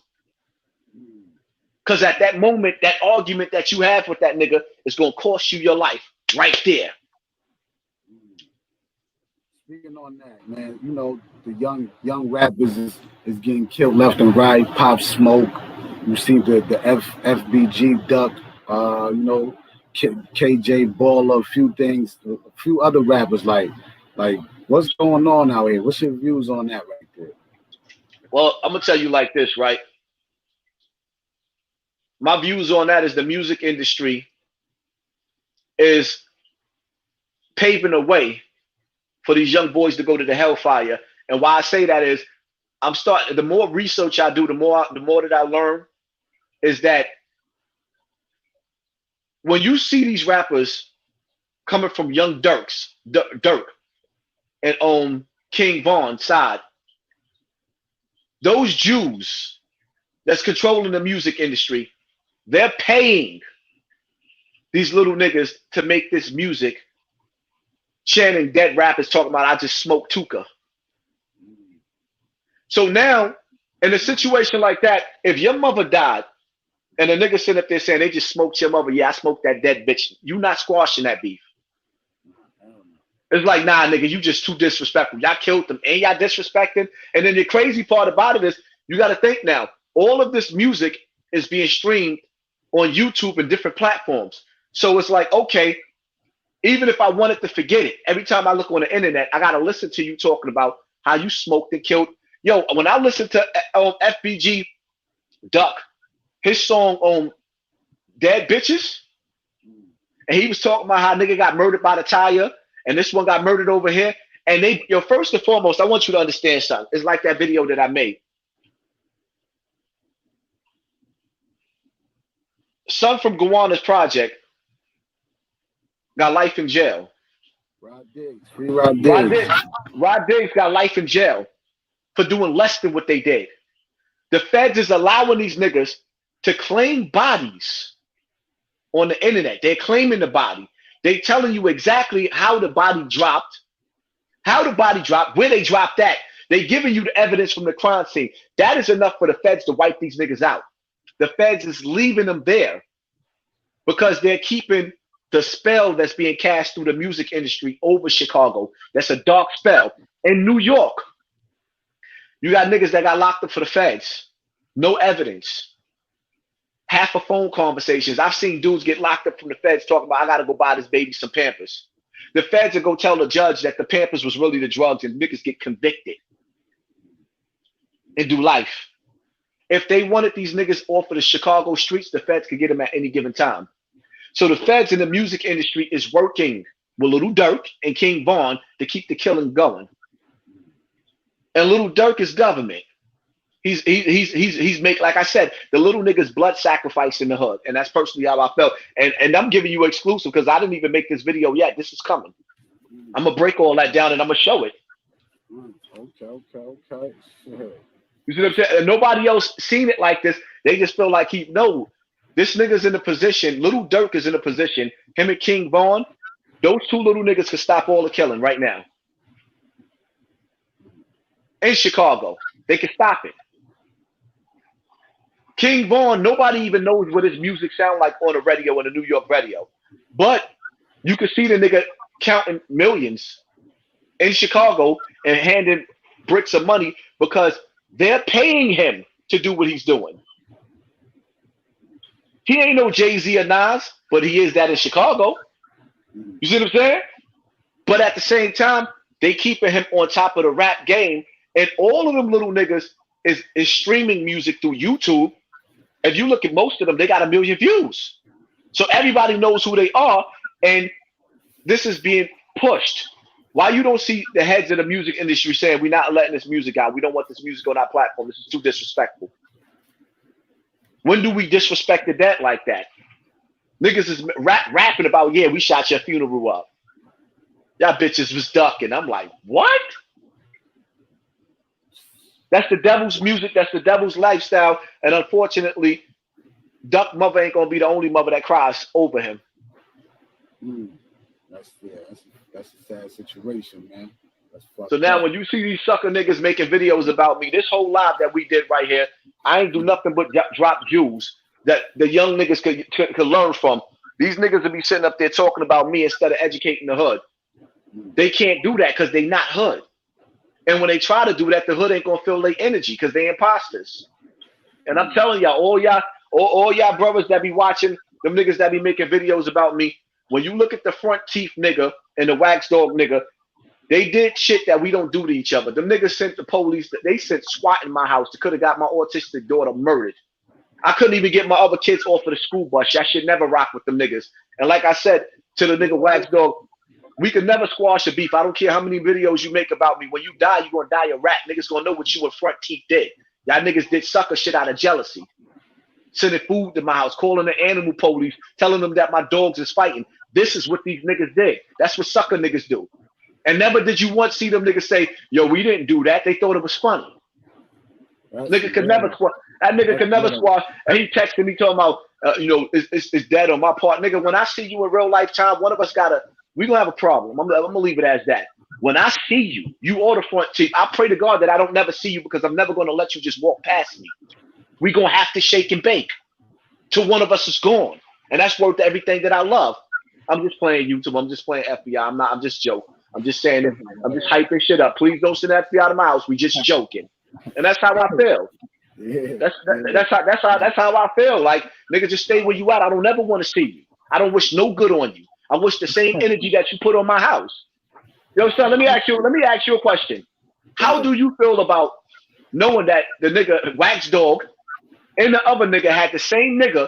They had the dope fiend nigga in the toilet digging money out of the toilet with doodoo in it. And this is the same dude that they tried to use to accuse me of rape. See, they took that video down because they didn't realize niggas saw the video, but they took it down because this is the same nigga. How do you feel that a black man would accuse another black man of that?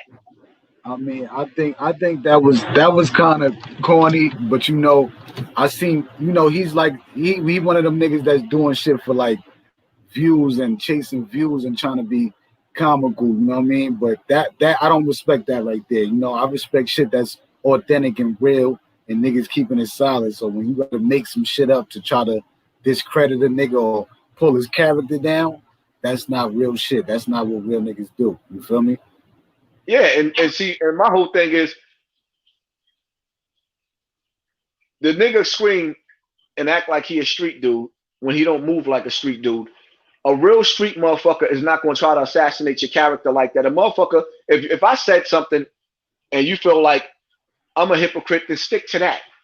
But to actually go and try to accuse somebody of raping a white boy and then send a SWAT in my house and y'all doing all of this and y'all going that hard, you have to ask yourself a question. What did Hassan Campbell do to you to make you hate him so bad? Or who are you working for? Who's sponsoring you? You see what I'm saying? You got to ask those questions. And then when you see, my whole thing is like this, right? If you got a friend that do things like that to you, I don't never want to be cool with him because if he did it to you, he'd do it to me. And that's how you got to start thinking. You watch how people treat other people around them. If you treating other people around you like that, then you'll do it to me. I can't fuck with you. Stay away from me. Real shit. That's real shit right there. And that's how I feel. It is what it is. So when y'all see them corny ass niggas, don't show them no love, man. Don't support that. Nah, Hell no. That shit is that nigga's a plate, man. He a plate out here. But what's your relationship with BL? You know what I mean? Well, Bo, that was my mentor. That was like Superman to me. The nigga raised me. You see what I'm saying? A lot of dudes like see the difference between Bo in his time was bigger than Pistol Pete, way bigger. Pistol in his time was the next BO. You see what I'm saying? But Pistol was Pistol. So when you sit back and you analyze it, it's like a lot of dudes would be like Pistol, the big homie. Like, nigga, y'all never met him. Even with Hocus, he never met Pistol. Never even knew him. I actually put in work with my big homie. I've actually been places, did things with my big. We got stories that we could tell together. You see what I'm saying? These niggas don't have stories with their big homie. We not the same. I could never have a big homie that I didn't meet. You feel me? That's why we not the same. In order for me to say a nigga my big homie, I had to like really, really put in work. You're not my big homie if I ain't put in work with you. And as a grown man, I tell niggas all the time and they get mad at me. I respect when people say out of respect, oh, this is the big homie. But if you 40 years old and your big homie is 20 years old, you should let him sleep with your wife because you ain't a man. If you 40 years old and you calling another man your big homie, and that's not your big brother, you see what I'm saying? Like niggas that raised you in the hood, because it's a difference, so I understand it. But you running around talking about, if you 40 years old and you not the leader of the set, and you talking about you got a big homie, I think you should let your big homie sleep with your wife because you ain't a man. And that's the bottom line to that. I can't be in no set that I'm not running because none of these niggas is tougher than me. Number one. Number two, if you 40 years old and up, actually 30, you 30 years old and up, 35 up, and you in a game, right? I think the little homie should ask you, what have you did for this set financially? Because we all passed putting in work. We all did that at 16. Between 16 and 25, after 25 years old, if you still playing tough, you a buster. Because the hood is going to tell your story for you. From 16 to 25, I don't have to tell niggas Hassan Campbell get busy. The streets going to tell you that nigga bust his shit. I don't have to tell you that. Like when I first came out, everybody was saying I was the realest nigga. Then I became a blogger, so they don't look at you the same. Well, this is just the blogger. You see what I'm saying? So then you become the blogger. He's just a blogger. Yeah, and I don't want to be looked the same way because I'm a family man. When you see me, the thing I want you to see is, yo, that nigga always with his kids. Remember me for that, because not enough black men get credit for that. And I get tired of females saying on Father's Day, Happy Father's Day to a mother. Bitch, you a woman. You can never be a father. You can't be both. I can never be a mother. I can't play both roles. You see what I'm saying? So you got to play your position in life. The big homie has a responsibility to do what the mob did. The mob built casinos. The mob built the union so that they can make sure you protected on your job. This is what big homies do. If big homie is not building some black empire or building something for the black people, you're not a big homie. You're just a grown-ass kid with a gang throwing up a gang sign. If you're not building for your family and then building for the hood, because you have to build for your family first. When all these niggas be talking about, well, what is Hassan Campbell doing for the community? Nigga, I'm still trying to raise my village, which is my children. I can't raise you and mine at the same time, but I'm still trying to do that through my positive message. You see what I'm saying? So don't never let a motherfucker play the military mind games with you. Oh, he ain't do. I can't do nothing for the community. I can barely take care of myself. I'm struggling to take care of me. How I'm going to do for the community? Stop counting my pockets. You don't know what my bills is. That's real shit right there. That's real. You know, so it is what it is, man. But one thing I'm gonna tell you and all the YouTubers that's watching: have a live channel, have a pre-recorded channel. Everybody don't want to watch 2 and 3 hour lives, so you got to get both money. That's like back in the days. Niggas everybody ain't have $20 to buy no $20 worth of weed. You better have that $5 bag. Niggas in the hood is broke. If you ain't got that $5 bag, the $5 nigga's gonna kill it. It's gonna be more $5 niggas than the $20 nigga. And then niggas gonna try to get you for $3 on a $5 bag. So you gotta understand something. Pre-recordeds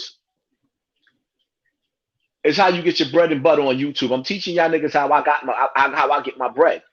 Niggas get mad at me for donations, but don't realize that those pre-recorded videos, this is where you get paid from.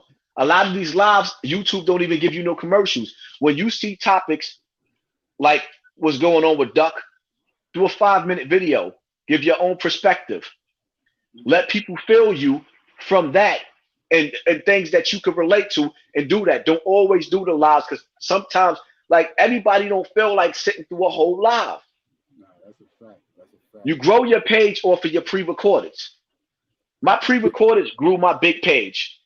And that's why niggas get mad at me when I don't. They say they want me off of YouTube, but when I don't go live, they be mad, because when I go live, I say crazy shit sometimes so they can flag. Then they flag me. They want to knock my page down, but then when they knock my page down, it's like, okay, how you gonna get life on your page now?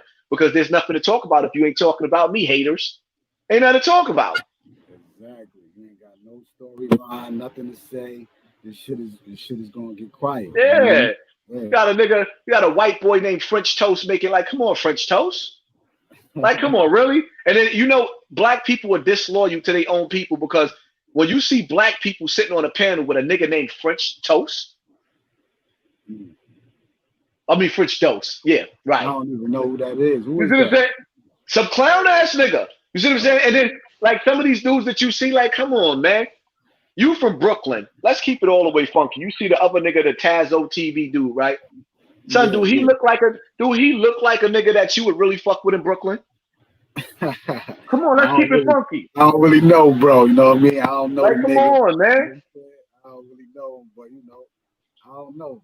I see he pulled up over here a few times. You know what I mean? He came up here and he expressed his views. That nigga coming over there because he trying to get a campaign of niggas that hate on me. He's a groupie. You see what I'm saying? I don't know the nigga. Why he so like he on video talking about I hate Hassan Campbell. Like, yo, son, I don't know you. How you hate me? Like, what a nigga that look like me done took your bitch, or you think I'm your daddy? Which one is it? I don't know you, little nigga. I'm like, I'm old enough to be your father, little nigga. Why you talking about you don't like me? What I did to your mother? What I did to your mother? It was a light-skinned nigga. It was a light-skinned nigga like me that broke your mother heart, nigga. And keep it all the way funky. Like, yo, son, I don't want, like, on some real shit, I don't want no groupies in my comment section. Like, I don't want groupies around me. I don't want niggas running around that hate a nigga I hate this. You don't know a nigga. You weak. I don't want weak niggas around me. I want kings around me, generals. If you running around and you hating a nigga that you never even met, nigga, you're weak. It's impossible for me to hate you if I never met you, unless you did shit like Israel Doctrine. Ran around telling the whole internet that I killed the boy that stabbed Africa Bambaataa. Like, the nigga not dead. You're lying. Yeah, niggas is making up stories. This is what these internet niggas do. The internet is dangerous because niggas is willing to do anything to get a story out, to get views. Niggas is desperate. They remind me of that Minister Society sign. I'll suck your dick. Like, damn, for a cheeseburger, nigga? They do this shit for likes. Like, yo, this is how far they going. Anything to get attention. Anything. Shit is sad. It's nasty. Speaking about the African, but I see you want to talk about that, or you want to leave that out this thing? We can go briefly through it because it's already out there. So it's like when people keep talking about him, it's like, what is the point? It's like everybody know the story already. So it's like you rob yourself for better topics when you keep talking about what's already there. You see what I'm saying? That's like, the last few times I went on Sinetta platform, I think that we wasted some of the minutes talking about him. It's wasted minutes. It's too many other topics for me to talk about than to talk about Ben. Like, it's really, really dope topics out here. Like the King Duck shit. This is a dope topic. You see what I'm saying? The penitentiary, all our kids going to the dope topic. Bam is a waste right now until we gonna figure out what shows he's doing. We figure out where he live at, then it's a new topic. Saying the same shit over and over again is just redundant. Okay, all right. So honestly speaking, I think you got the illest live right now. We done touched on shit. We done touched on shit that I ain't even put on my page yet. Oh Yeah. We shutting it down. We shut the YouTube streets down today, man. Niggas ain't going live. This is where everybody's at right now. You know what I mean? And I appreciate that, man, for you pulling up. But yeah, the King Duck thing. You want to touch on that? I mean, you know what? The Duck dude, I personally feel like I can relate to son. I like him. I like his energy.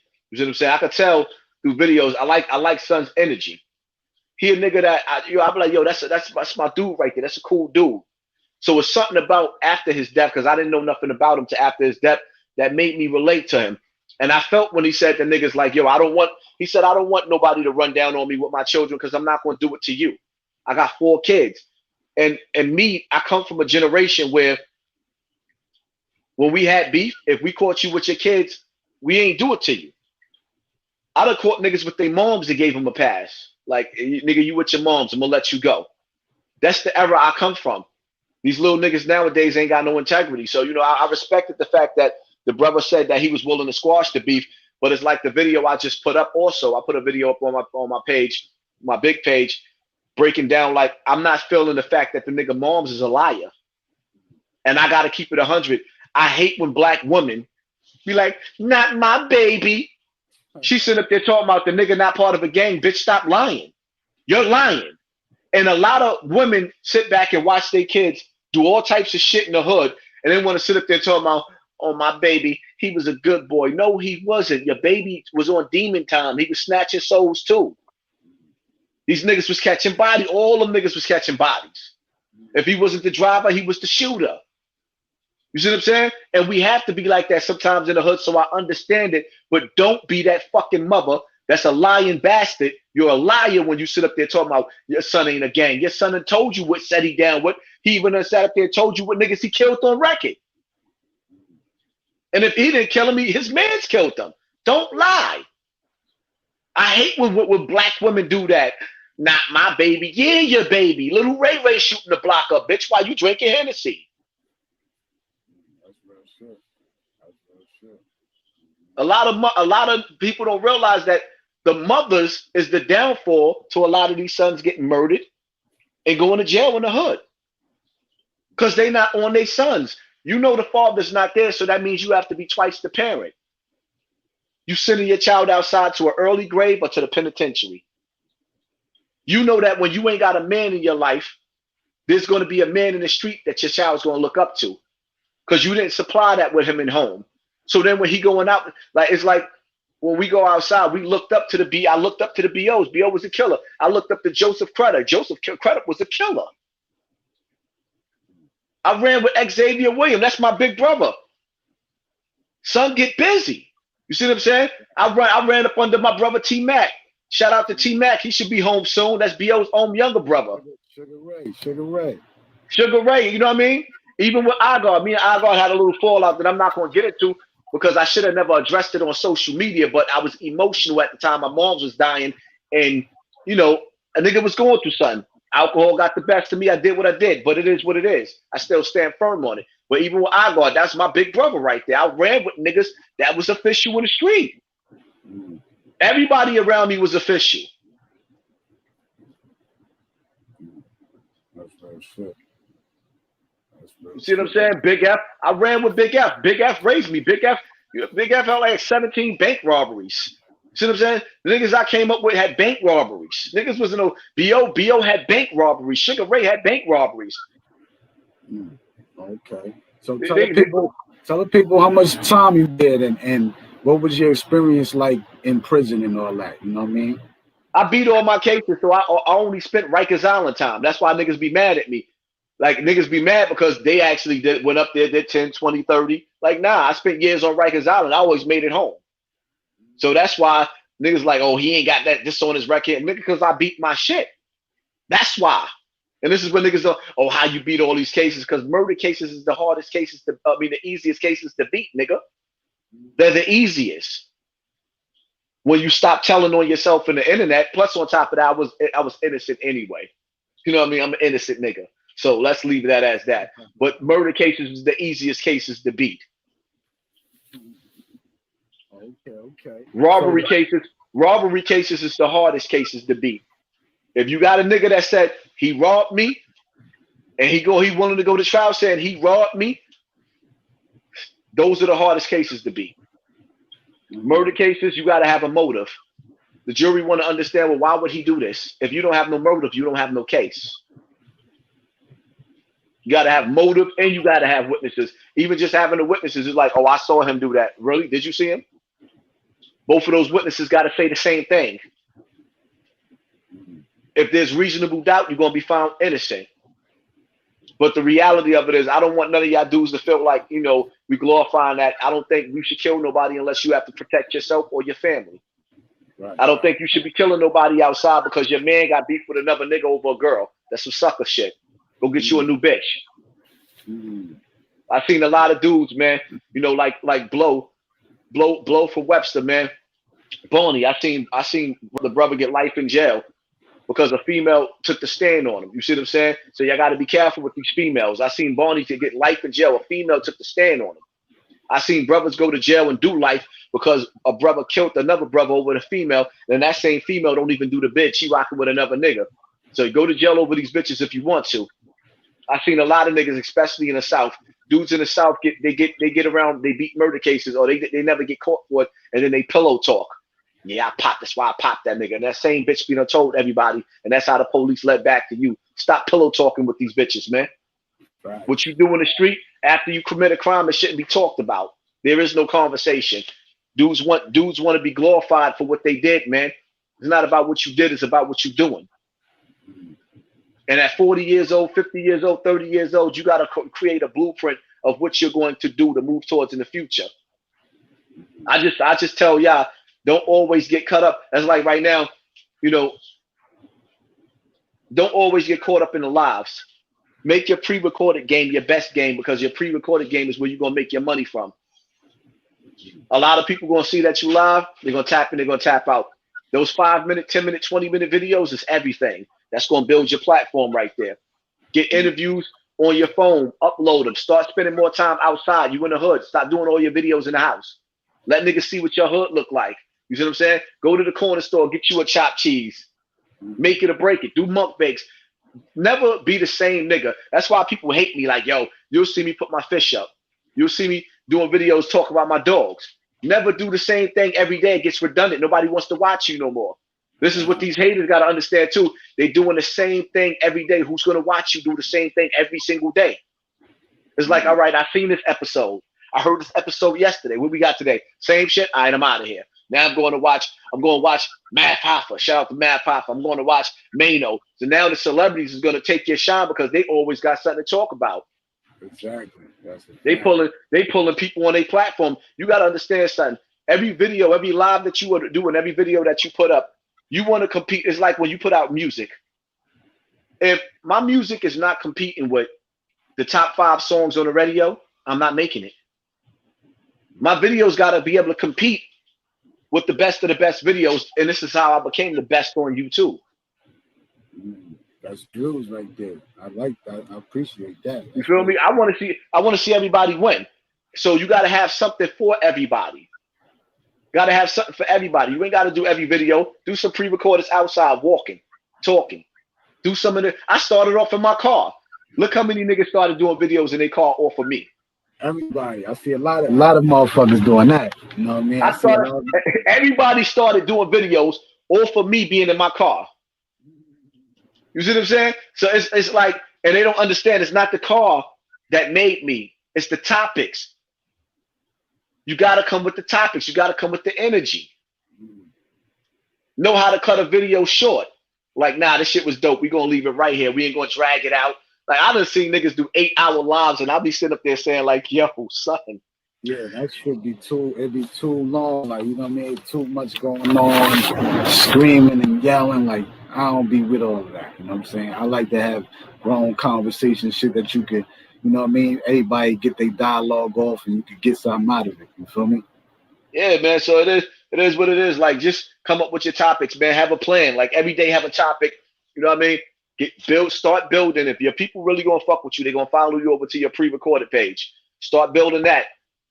and then you still do your live page too, because your pre-recorded game is what's going to get you ahead. And always remember something, right? YouTube is always watching. Certain people are going to lose their monetization. Certain people not even going to get it because they're going to feel like, well, I can't monetize none of this shit. So you have the watch time minutes, but they still want to be able to, in some cases, make $1 off of you. Your main objective now is to be able to feed. Like we under a lot of shit is being shut down in America. So if you're able to make money off of YouTube, that should be your #1 goal now, because now it's about feeding your family also. It ain't just about, you know what I mean, just being on here. Now it's about feeding your family. Yeah, definitely. Oh yeah. That's the main goal right there, yeah. And you already got you. I mean, people already knowing your name. So take advantage of the fact that when niggas is talking about you, you got to capitalize on that. Don't always do a live, do a pre-recorded. Make them watch that pre-recorded. Make them share that pre-recorded. Ain't too many people gonna share a 3, 4, 5 hour live. That's a fact. That's jewels right there. I'm gonna take heed of that. You know what I mean? I'm definitely taking heed of that. All right. And I tell Bullets Gotti all the time, man. You know what I mean? I like Bullets Gotti because he got a lot of potential. Bullets Gotti got a lot of potential. He just gotta pretty much organize himself a little bit better, and the sky's the limit for y'all. You got potential. Organize, the sky's is the limit. All you gotta do is be strategic now on your topics, your videos. Sky's the limit. The only person in life that can hold you back is you. Now, mind you, let's keep in mind, social media, the game is rigged. They'll try to hold you back too, but at the same time, you gotta understand something like, where there's a will, there's a way. I kicked it through the back door. I wasn't supposed to be as big as I am. You see what I'm saying? Like dudes like Doggy Dominics, for example, right? Doggy is like the king of DVDs. Like he done came with all the I forgot the name of the DVDs Doggies used to have, but Doggy been around. Forbes DVD back in the day. Yeah, Forbes. Doggy Dominics come from the era of being back with Biggie in them. Even with Gully. Gully come from the like Mano been out here for 17 years. So like Gully been doing this shit for that many years. Hassan Campbell came out 3 years ago, and it's like, I'm here. That don't usually happen like that. And then niggas be like, oh, the nigga Illuminati. One thing you see me disrespect is every secret society, gang, and I disrespect all of that shit because I'm not with it. You see what I'm saying? I'm not with that shit. The one thing I don't disrespect is people religion. I let you believe in what you want to believe in. But that secret society shit, like, what's the secret, nigga? Could we tap into that? Like the Illuminati, that shit that's going on in the industry, you know, and all that. Like, could you elaborate on that? Give some people some jewels on that right there? Well, it's simple, son. When you sit back and you analyze the industry, it's just like with the Masons, right? We all know at the top they worship the Baphomet, they worship the Satan, but in the bottom, it's about talented people. It's about like with Eastern Stars, the Masons. You go to school, they were like, all right, this brother right here, he nice at basketball. He about to be a Mason. They recruit you. This brother right here, he nice at rapping. We gonna recruit him. He's nice. He's a builder. They get the best of the best and they recruit him.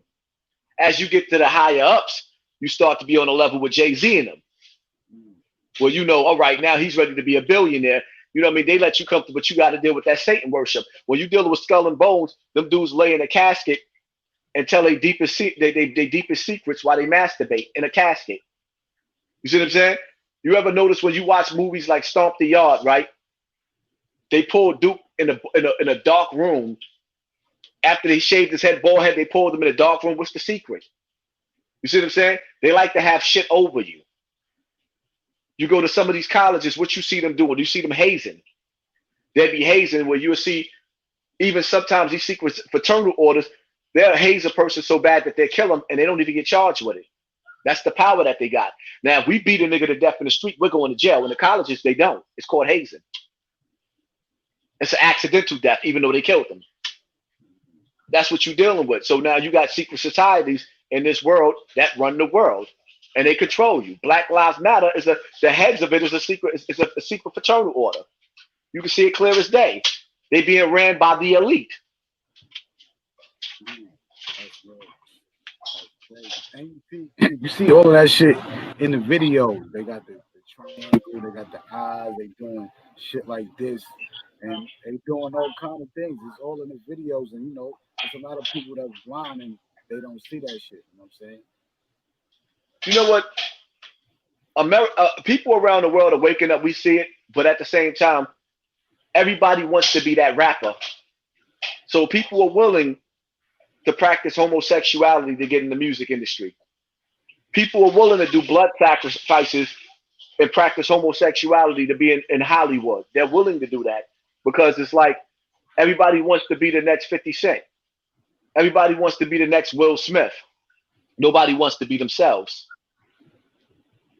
The first thing you do when you look at TV and you start seeing people on TV and you see that, yo, I'm from Coney Island, I'm from Brownsville. You mean to tell me I'm from East New York and it's a better life? I could actually grow up in Bel Air and I could live like them and I could pop bottles like them. You want that lifestyle. Nobody wants to live in poverty where you could barely afford to get a pair of sneakers. So everybody want that. But there's a price that come with that industry. So it's ladies in here. They saying, what's your issue with the women? They saying you got problems with the ladies. They want me to ask the question. Well, my whole thing is, if I had a problem with an issue with the woman, my wife's standing right here at the stove. You see what I'm saying? It's not all women. It's them hooker bum bitches.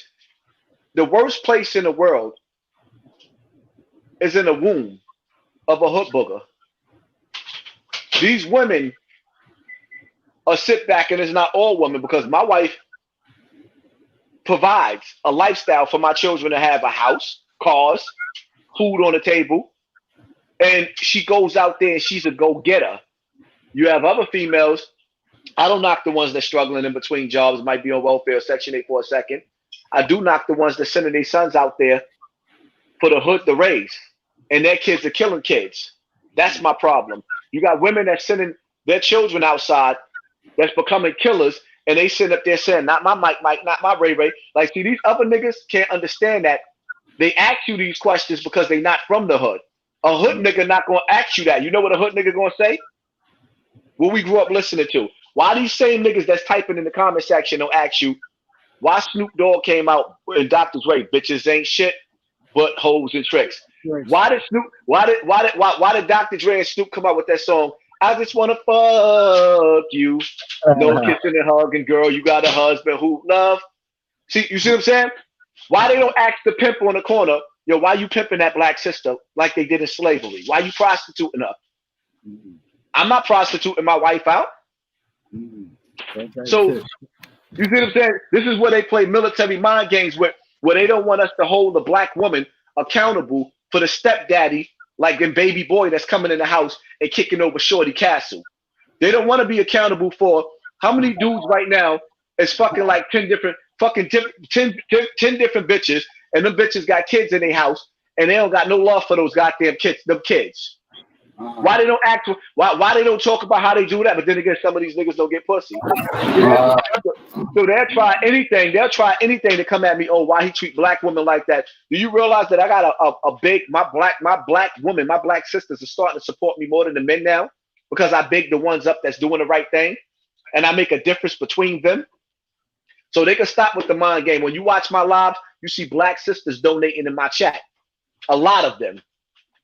When you follow me on Instagram and you follow the females that's following me, you see a lot of bad sisters following me. And you know what these niggas do? They go into these sisters' DMs and say, why you following Hassan Campbell? He's a child molester.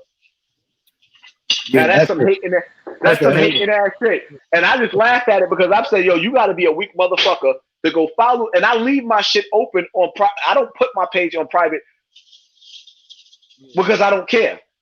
That's some sucker shit. I don't respect niggas that do that. Yeah, that's some sucker shit. They asking you, like, all of the questions that asked me, that was the dumbest question in the fucking world to ask me why I talk about black women that raise their kids to kill in the hood. Why shouldn't I talk about black women that raise their kids to kill in the hood? My wife home with her kids right now, putting them to bed. Where's your wife at? Where your baby mother at? Where's your pictures with you and your children on your platform, nigga? And then the next thing they do is it's like, oh, he's exploiting his kids. Why? Because I teach people how to be a father on camera. So now, when other people like Will Smith and Jada Pinkett Smith decide to have their kids on their platforms and in movies, they not exploiting them. But if I put my kids up there showing niggas how to be a father, I'm exploiting my kids. Like, first and foremost, I don't make a lot of money off of my kid videos. I do it for the love, and I do it for the community. I make money off of my other videos. So it is what it is. Don't get mad at me because I'm being a father and you're not. Don't get mad at me because I'm actually in a relationship where I got over 2 decades with my motherfucking wife. Some of these niggas can't even stay in a relationship for 2 years. Word, salute to that, man. I don't do short-term relationships. I do decades. I do decades. I try to make family structures work. I learned from my past mistakes where it's like, okay, I done broke up with this one because I done went to jail. Now I make my families work. And it ain't easy sometimes because you go through your things, but at the same time, I show dudes responsibility. When my wife not in the house, you see me with my kids, right? When you see these niggas on social media, where the fuck their kids be at in the background? They're never there.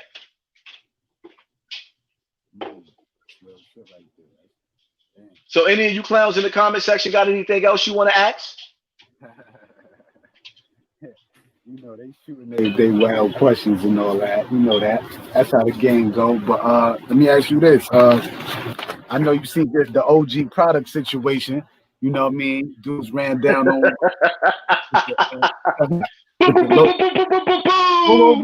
yeah, Top Crocodile. You know what I'm saying? I know you see that, like, dude, him in the Loki Smooth situation. How you feel about that, bro? I told y'all dudes, man. First of all, like, OG Product is a buster. You see what I'm saying? He a buster. And when it comes time for him to stand tall, and he ain't stand tall, he tried to stand there with his fist balled up, but eventually you see the nigga running away like a bitch. And I'm going to tell you, like, first of all, I can't run for a long period of time. I'm going to be winded. So I got to stand and fight. That's for one. For two, if you humiliate me on camera, see now, after what the niggas did to him, the body should be dropping. If you see a nigga chase me on camera and humiliate me on camera, right after that, all you gonna see is news flashing with a nigga gonna be dead, straight up and down. Ain't no ifs, ands, and buts about it. I'm gonna drop you. If a nigga violate me on camera, I have no choice. My kids look at me like Superman. They're not gonna be looking at me like niggas just beat daddy up. Like, no, absolutely not. So it is what it is. You know, sometimes in life shit catch up to you, and that shit caught up to him. So now, when niggas violated him, throwing garbage cans at him while he running down the block, now he has to show and prove that he's the illest nigga in Nebraska. Boom, boom, boom, boom, boom, boom, boom, boom, boom, boom. It is what it is. So you said, like, in that situation, he I felt like he did the best that he could. You know, niggas outnumbered them. They got weapons in their hand, and you know they trying to attack him. So he stood there for a little bit, and then he had to get low. He stood there. He stood there because he a heavy set nigga that know he can't run that fast. So either way, he knew, like, okay, I can't outrun the bullet. I might as well stand there. Sometimes, first of all, OG Product is a smart nigga. He knows that sometimes if you run, a nigga a buck at you. So he tried to stay there, hoping that things would calm down, and knowing that the camera was rolling. But if he really bout it, fool, the next headline should be showing where the brothers got smoked. You see what I'm saying?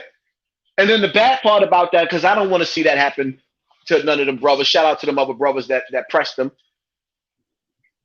He was stalking them niggas. If you got me surrounded like that, I gotta punch somebody in the face. Fuck it, we gonna get it on. I'm gonna stand tall. You'll be like, yo, that nigga got his ass whooped, but he snuffed the shit out of that skinny nigga. I got to. I'm not like, nigga, I'm not standing there. That's like when you watch that video, right? With me on Fordham, and I had the argument with them two dudes. Yeah. When you watch the video, you heard what I said to them niggas. Niggas said, you keep following me, what? I said, yeah, I'm a big killer. I was talking shit. When you watch the video, you see me standing where them niggas were standing, and they kept walking. I cut the video off because I wasn't going to incriminate myself tearing them niggas' asses up on camera. Fuck, I look like I'm stupid. So once you see me get angry, now you see me and the young kids standing where they standing at. Yeah, Mr. Big YouTuber. I'm a big killer too. That's what I told the nigga. Right then and there, they were supposed to get it on. I'm outnumbered. Yeah, exactly. Yeah, you ain't see them niggas put hands on me. As a matter of fact, I followed them. They kept going because I wanted to start shit because I felt like a nigga was disrespectful. Like, nigga, I'm on it. When you see me in them streets, take caution. I'm by myself, but I'm not by myself, nigga. It is what it is. I'm never gonna let a nigga just run up on me and have his way with me. It's not gonna happen. That shit ain't gonna happen. That's real shit. As it should never be like that. You know what I mean? It should never be like that. Always gotta stand your ground, man. Yeah, so OG product, he gotta show and prove now. Now you owe them niggas one. Nigga, they chased you up the block. Now you gotta go back outside and you gotta show and prove who you is, or just stick to being a fucking blogger. Don't never talk that tough shit again. Ever. So I seen you you did an interview with Sinetta. Y'all had issues in the beginning before all of that. Like, how did that y'all come together and put your differences aside and squash y'all issues? Well, we basically did that because his cousin is like married. His cousin's brother's married into my family, so they pretty much like his brother is like a brother to me. Put it that way. So I never knew that he was related to Sinetta as well. So when he called me on the phone, he was like, "Yo, we family. So you got to put that to the side. We family or whatever the case." So, you know, at the end of the day, that's why when you see me and Sinetta face to face, it was a little intense because this is the first time we seen each other, and we had real, like, some people will tell you that that beef was fake. Nah, I don't fake beef. I don't stage beef. If it's on, it's on.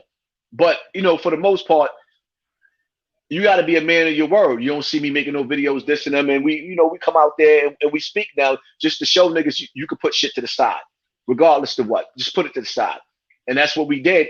And a lot of the times the haters don't like stuff like that because they want to see a black man kill another black man. Right. They scream Black Lives Matter, but they don't want to see black people squash beef, right, which makes them a enemy to their own people. You're diabolical. You like the shaitan. You're the devil. When you egg beef on between two people, you're the devil. I didn't like that shit that happened with you and Oso Bosi. I didn't like that. I was mad about that because I said somebody could have got killed in that situation with them devilish ass niggas in the comment section. When I was looking at that, I was disgusted. I don't want to see. It's like what Bullets Gotti. When I first heard of him, he was dissing me. But when I seen niggas putting up a video trying to diss him for being robbed and jumped and all the rest of that, I'm like, nah, y'all niggas better leave Bullets Gotti alone, because I understood that he's young, and I'm like, I'm not gonna let y'all dog the brother out like that. And dudes don't like that. They don't want to see you come together. They was quick to sit up there and put his pain out there. It was funny. Yeah, look what happened to Bullets Gotti. You're like, why would that be funny? So that's supposed to be your brother. He black. He a descendant of slavery just like you is, and you happy to see house niggas and field niggas go at it with each other? No, you're definitely right about that. You know, man. But you gotta understand, he says things about people too. So when they attacking him, it's for the things he talks about, and they gonna say the worst kind of shit. So when you out here dishing that kind of energy out there, and you mentioning niggas' names and you dissing niggas gonna do the same thing to you. When it's time, they're gonna say the worst kind of shit. So that's what that be too with him. You know what I mean? You gotta understand he does. Yeah, but you know what? I understand also Bossy coming at you because y'all was beefing with each other. I don't know where it started at, but I understand that. But what is this? What do the spectators like? See the spectators in the comment section? You never gonna see me sitting up there egging on niggas in the comment section to kill each other. No, that's a fact. I agree with that. But that's not my style. That goes from niggas that they ain't really active. They don't know how real it could get. They don't understand that. These is niggas that's really computer dudes that live for the YouTube shit. Like, you feel me? So you gotta understand that. So, and sometimes that get to a nigga head, and he'll listen to the niggas that's typing in the comments, and shit'll go left, and now niggas is in jail for some stupid internet shit, and it should have never got to that. You feel me? Right. You know, and that's what it be. So, you know, a lot of the times, like man, listen, man. I don't want to be friends with nobody. And this is some of these haters that's watching me right now. That's gonna watch this live. I don't want to be your friend based off of somebody that I hate. If the only relationship that we have, like for example, with these YouTubers, with little Tazo TV and him with the Donna bitch. He don't know Donna. The only thing that y'all have in common is the fact that both of y'all hate me. So you're willing to be friends with each other and follow each other because y'all hate me. I would never be friends with somebody based off of us hating the same person. That is some sucker shit at its finest. It's disgusting. Looking for help. Looking for help from somebody else. That's you looking for help. You become friends with a wax dog or a French Dose or one of these other corny ass niggas who names the only reason why I know these niggas' name because every time I search my own name, these niggas' names is coming up. So y'all friends with each other based off of y'all jealousy of me and the fact that y'all want to take down a black man. That's sucker shit. I can't be around niggas like that. Those are whole ass niggas. I hate niggas that'll go up. You know how many niggas they used to go to my girlfriends or some of my little side chicks. My Spanish shorties talking about, yo, he a black.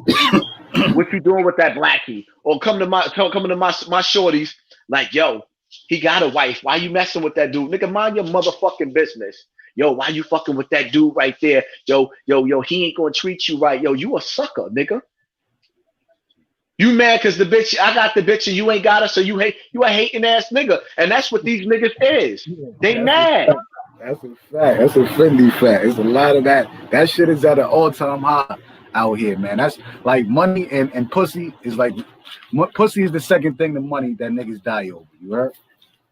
Yeah, niggas be hating. It's like, yo, like you shouldn't. How you go in somebody's comment section and tell them, yo, you shouldn't make positive videos about Hassan Campbell? Like, nigga, y'all not going outside telling the junkies not to buy from the dope fiends. I mean, the dope dealers. They ain't outside telling the dope boys not to sell crack in the hood. But you telling a nigga not to be able to eat on YouTube, you jealous cocksucker son of a bitches. Y'all niggas mamas raise suckers. Yeah, man. Niggas they'll never want to see another brother win, man. It's sad though. It's sad that as black people, that's how we treat each other. You know what I mean? Because when I look at other races, that's not how it go. They stick together, they help each other win, and they put on for each other. Us, you know what I'm saying? We shooting at each other. We trying to pull each other down, man. Yo, you know how many niggas I done heard say, what is Hassan Campbell gonna do when YouTube not here no more? Like, so damn, you looking into my future and hoping that it's destruction there?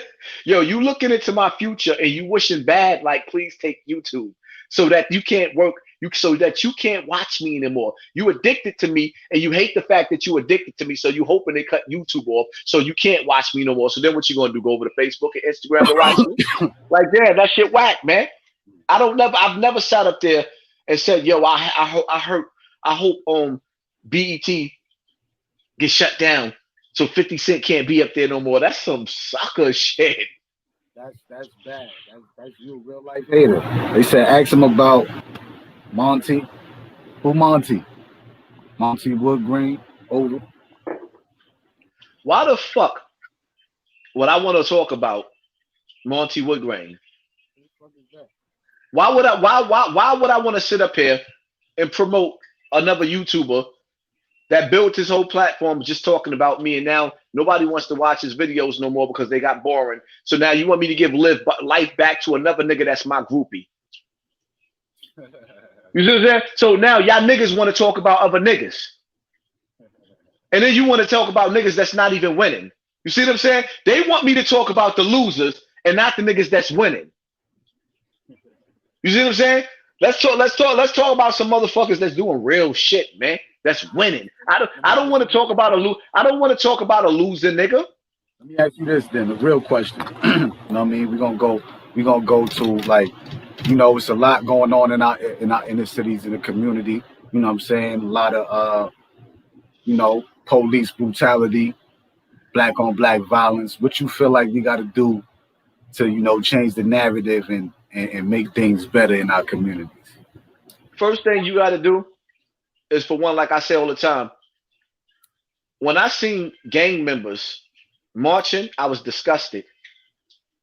All the way disgusted. Because, nigga, Some of these niggas had bodies. You done murdered niggas in the hood. And some of them I know personally murdered niggas in the hood and you marching. Like, nah, nigga, when a cop kills somebody in the community, the Constitution says you have the right to defend yourself. That's the Second Amendment. So you have a right to take justice out on that motherfucker.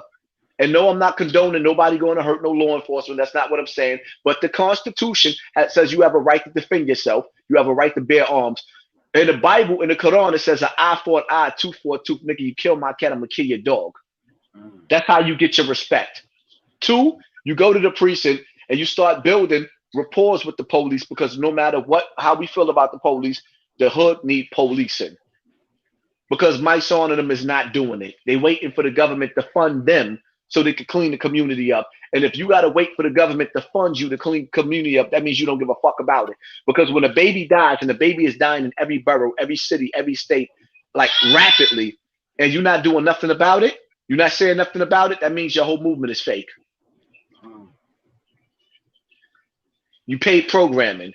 So as far as what goes with the police, at the end of the day, the police is foul. They wicked. But at the same time, it's the police that's locking up the Weinsteins, the Epsteins. It ain't the real niggas and the bad bitches. That's real shit right there. That's real shit. All you niggas that's watching in the comment section, man, get the hate out of your heart, man. The energy you put out is the energy that you're going to get back. You see what I'm saying? And a lot of these niggas don't realize, a lot of these cats that's making videos about me don't realize that I'm getting so big to the point to where that I'm growing so much to the point to where that there's people that love me. And I don't want to see a nigga in the street have one of the little homies, one of the Bloods, the Crips, the GDs, the BDs, run down on one of you niggas and blow your shit back because they feel like, yo, that's a real nigga right there, and y'all niggas is violating.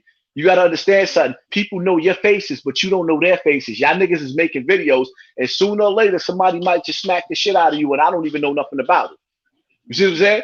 I might not be there to help you. Like, nah, don't kill that little nigga. There's people that got love for me, and people got to understand, like, there's a lot of shooters all around America that got love for me. Keep on talking on the internet. See where it gets you. That's why Wax Dog pussy ass sit up there talking about, you know, man, I ain't making no video. Nah, nigga, we can't squash this beef. There's no squashing this. After y'all sent the police in my house, and you talking about I didn't take my, why the fuck would I take my video down about you sending the police in my fucking house and save you from what you did to me, nigga? You disgusting. I fed that nigga family. When you go back to my old videos, I done cashed that, sent the nigga money. When you go back to my old videos, all you see me do is praise this nigga. My nigga Wax, my nigga Wax, my nigga Wax. So where did we go wrong? Where you started making diss videos? Why you sent the police in my house? Why y'all accuse me of raping a white boy when I got children? The worst thing you could do is accuse somebody of being a rapist. Nigga, you can make all the videos about me that you want to. Every video that you make, you're making yourself look bad because you went too far. So he said, I'm taking all my videos down. He thought I was going to follow suit. Nigga, we can never be friends after what you did to me. Never. Because what you did, like, there wasn't even no reason. No argument. I looked on a nigga. So y'all was cool then. Y'all had like a little rapport then. The nigga was my mod. And he felt like if he came at me on YouTube, his YouTube platform would be bigger. Or I personally believe he was working for Bambaataa. You see what I'm saying? That's why you see in the video, the nigga Sinetta ripped Wax to pieces. He ripped the nigga to pieces. Like, look at this whole ass nigga in everybody's comment section. And he on Poppy dick, but Poppy is stupid nigga for fucking with him. I should have listened to Sinetta. So then after he falls out with me, he disrespects Sinetta's wife. While he dealing with, he disrespected the shit out of Sinetta's wife. And Sinetta said, you know what? Watch me son this nigga. So now you see him in Sinetta comment section with a wrench. Because Sinetta just showed you that he's really a groupie. All this disrespect you said towards my wife, my family disrespecting me. Now look at you. You just wanted to be in my comment section because you wanted niggas to see you. That's bitch nigga shit. Bitch nigga shit. The funny part about it is, y'all see me making videos with Sinetta. You don't see me all up in his shit with a wrench. You don't see Sinetta all up in my shit with a wrench. But Wax Dog all up inside of the shit with a wrench. Talking about like and subscribe. That's bitch nigga shit. And this is where you see the caliber of nigga that he is. You see what I'm saying? Nigga supposed to be cool with me making videos dissing my kids. Putting my kids' images up there like dogs. Every video that I made for 2 years, I was shouting wax out. My nigga Wax Dog, my nigga Wax Dog. I'm shouting my #1 shooter. You even see the girl in the video. Yeah, Wax is Hassan Campbell, #1 shooter. So why the nigga that you was walking through the mall with, Front Street, was making videos? I didn't even know the nigga was making videos because I don't watch these bird niggas. Then when I finally found out, oh, Front Street want to fight you. He want to do it. I don't even know this nigga. But looking at that fight that he had with the crackhead on social media, nigga, you don't want to fight me. You can't fight. You don't even know how to throw a punch, son. I hurt you. I hurt you. On top of the fact that we passed fighting. We passed that. I don't even want to fight. I don't even want to see you on this earth no more. So just stay away from me. Leave me alone. Because it's to that. Y'all niggas violated in a way like I'm not trying to let these niggas rob me of my freedom. When they sent the police in my house, they told the police, and they waited for me and Sinetta to be beefing with each other. Me and Sinetta was arguing, and at the same time, I was going at Mel Cross. Shout out to Mel Cross. You see what I'm saying? Shout out to Si. I was beefing at them, so at that moment, I thought they sent the police in my house. Told the police I had a gun in my head. My kids was getting off the school bus. SWAT wouldn't let them off. I had a daughter inside the house, and now I walked out to the police, so now they got guns. I'm like, yo, my daughter's autistic. She's in the house. Is she a wild autistic? I said, nigga, you better not shoot my child. You see what I'm saying? All of this because these niggas hated me. This is what Wax Dog and Front Street did, and these are the niggas that y'all be watching their video. Nobody should be fucking with a nigga like that. That is a dirty nigga. That is the worst. He equivalent to the bitches that's in the projects that be calling child welfare on other bitches getting the kids taken away. These are these niggas. And then they was making videos and having community chats talking about they got petitions trying to take my YouTube page. When the fuck have you ever seen you street niggas put petitions out to take a nigga YouTube page? That's some other shit. That's some weirdo shit, man. So that's weirdo shit. Like, yo, if you don't like me, don't watch me. They putting petitions out. He talking about somebody. Let's keep it funky, right? Black people in the hood, when a baby is born, what's the first thing we say? Is that shit ugly? Right or wrong? Now all of a sudden, we talking about, nigga, please. We've been talking about each other's mamas and babies laughing since elementary school. Nigga, your sister ugly. Nigga, your mother ugly. We black. Where y'all niggas come from? Oh, that's right. Y'all from Virginia. Right. Right. Y'all from the suburbs. Well, we from the projects, nigga. It's different. That's why they can't relate to us. That's why they don't like us. They hate when I talk about Bronx River. Oh, he always in his driveway. Bitch, I'm from the project. You see me in Bronx River with Sinetta. Standing out there again. So I'll tell you about the energy when we in Bronx River. He be feeling the energy like, niggas don't like me. I used to extort my hood. Niggas don't like me, but you still see me there. I can go back. In order for a nigga to tell me that I can't go back, he gonna have to exchange right there. You have to tell me that way. Then what's gonna happen? It is what it is, man. They can't relate to that. They ain't real. They ain't got that in them. You know what I mean? I could turn up and be hood, or I could deal with the politics, or I could just be a regular YouTuber sitting up here having a ball with it.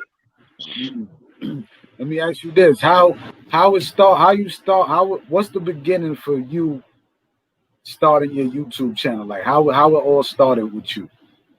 Well, after I came out with Africa Bambaataa, I went on Doggy Diamonds, Sinetta's platform. I went on a few different platforms. I was on the Daily News.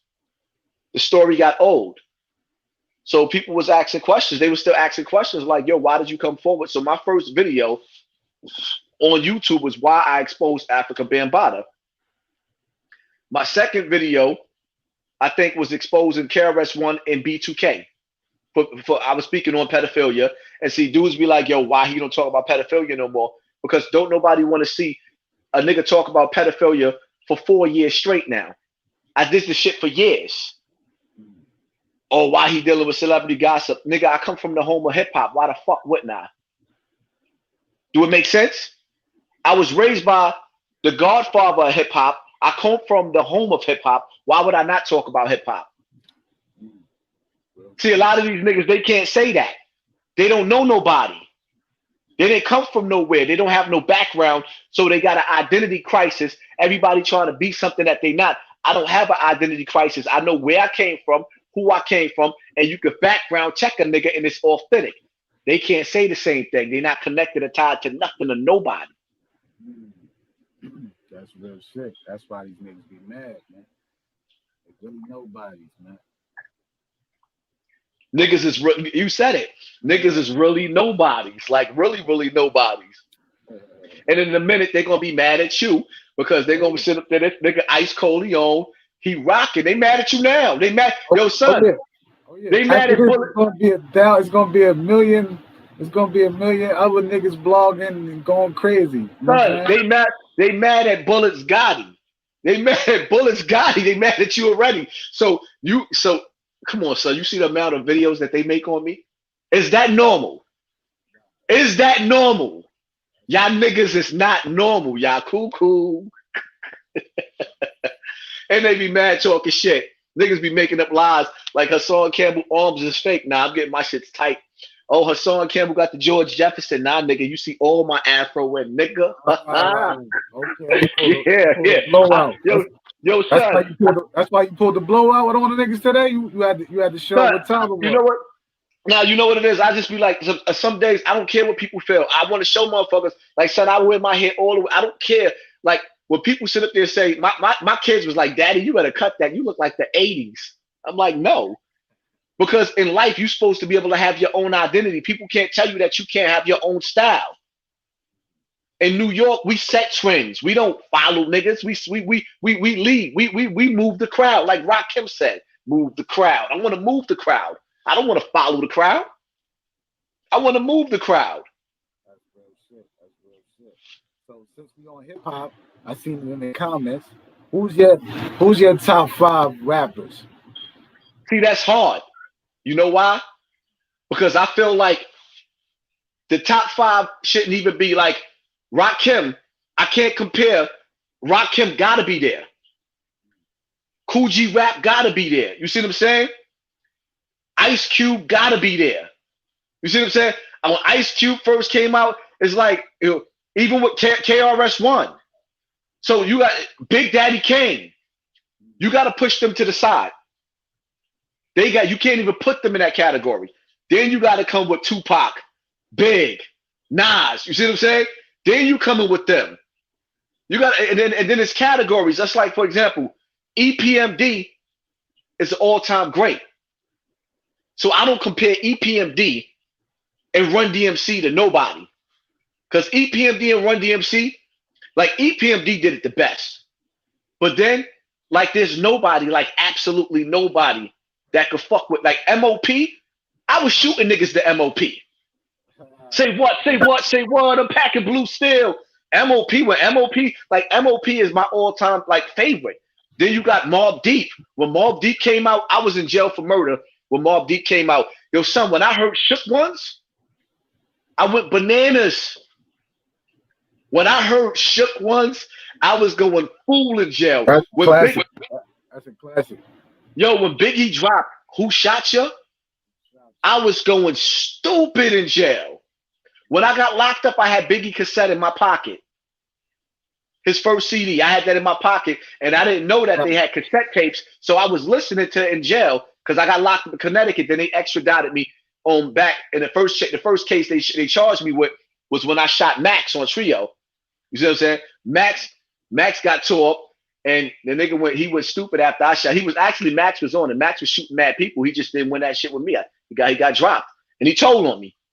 And he was screaming from behind the glass. Yeah, Max was tearing shit up. He was screaming behind the glass, screaming.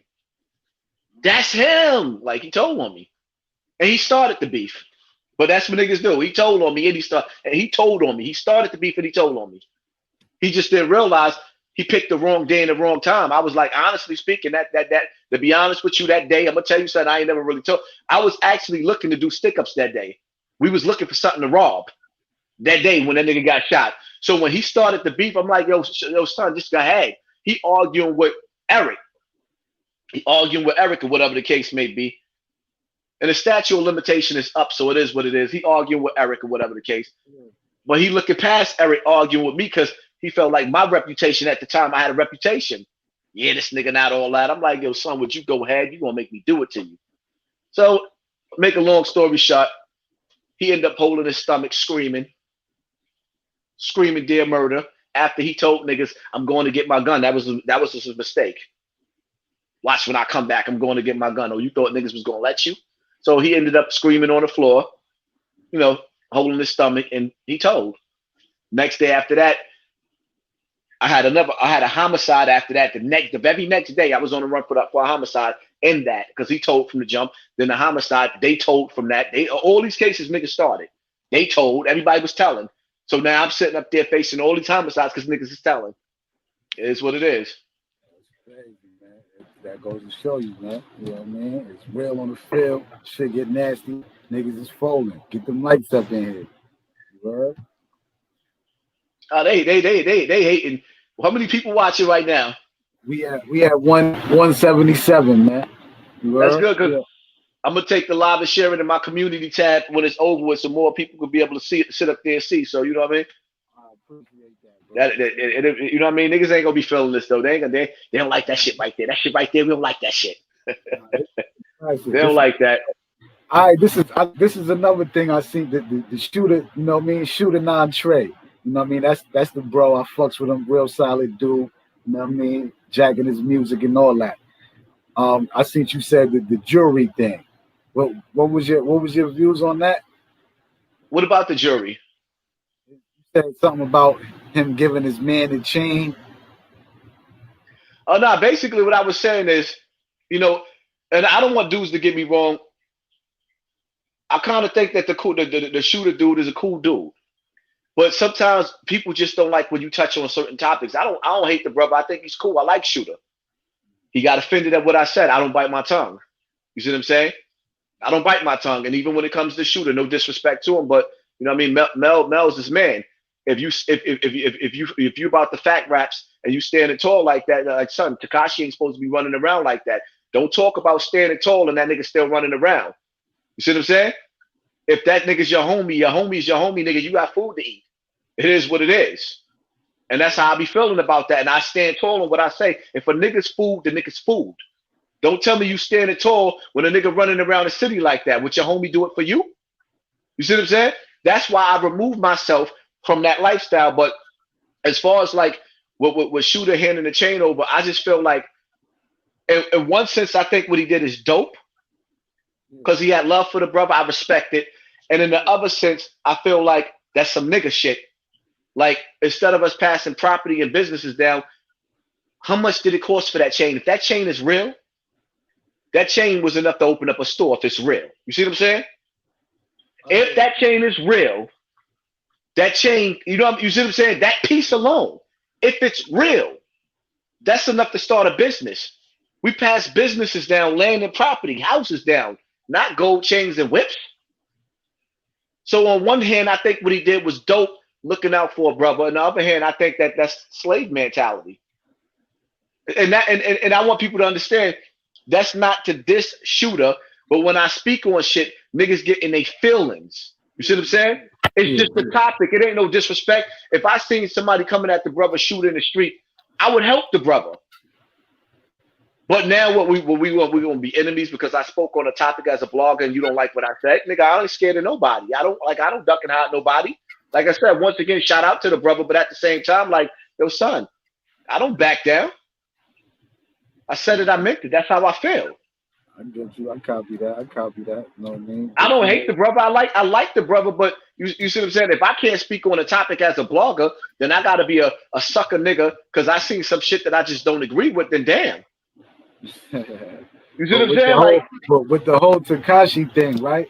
Like, he got the whole National Guard, he got the whole precinct with him. So you don't think that's like a nigga be a nut to do anything to that man, but just let that man, he got to live with that for the rest of his life. He got to look in the mirror when he wake up. He got to move with police everywhere he go. He can't move.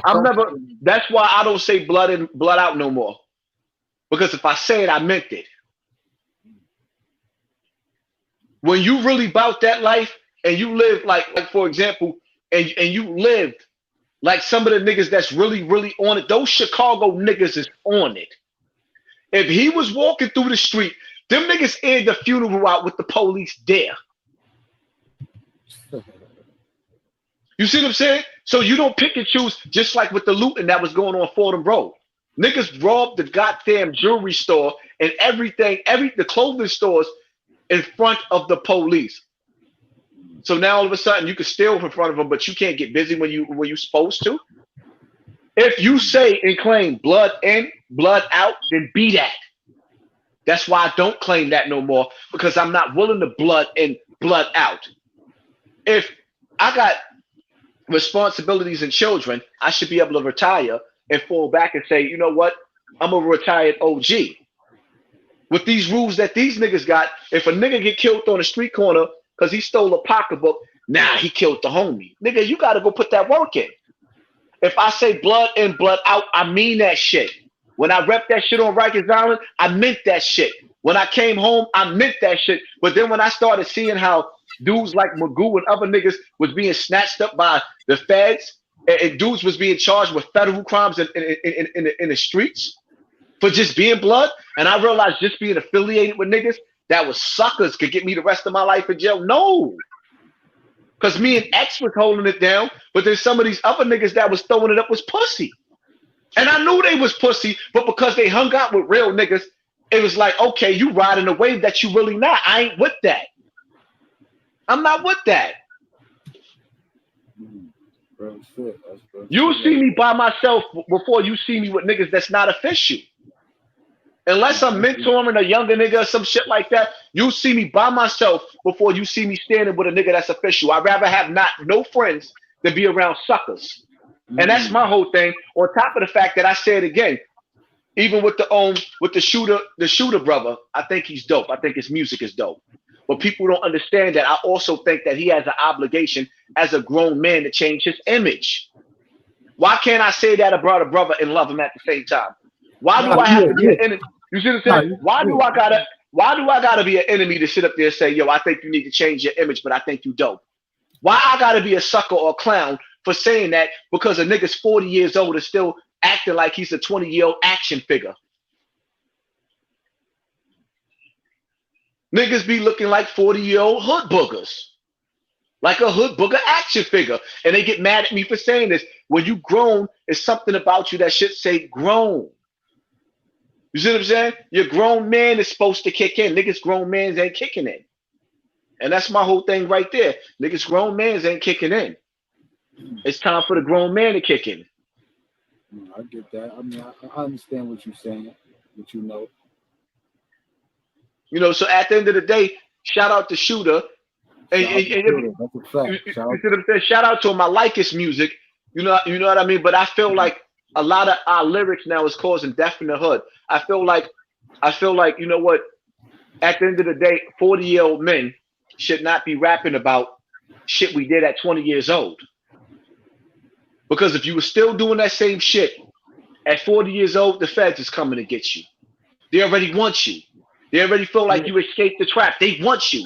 They don't want old niggas out here leading the youth and paving the way for the youth. So this is why they help these social media devils to keep the negative energy in the comment section against me and try to put all these gang niggas against me. I love the homies. Look, can I say this? Because I do my little thing with the music too, right? You know what I'm saying? So I understand it a little more. You know what I'm saying? So like, because you know, when I do my shit, I write about my life, like shit that I experienced in life, and it ain't to glorify it or make a nigga want to do it. You feel me? How old are you? I'm 33, bro. You know what I'm saying? But you know what though? At the end of the day, people grow at their own pace and they own, you know, rate. As you start to change, if you're writing what you're seeing around you, I can understand that. But I feel like shit I experienced. I feel like niggas like me. Hocus, the reason why I said what I said about Hocus, because Hocus came at me. I never mentioned Hocus' name. But Hocus is a smart dude. I like Hocus.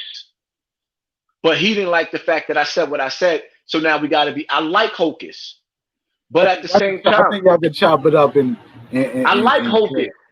I like Hocus, but I feel like Hocus is too smart to be rapping dumb.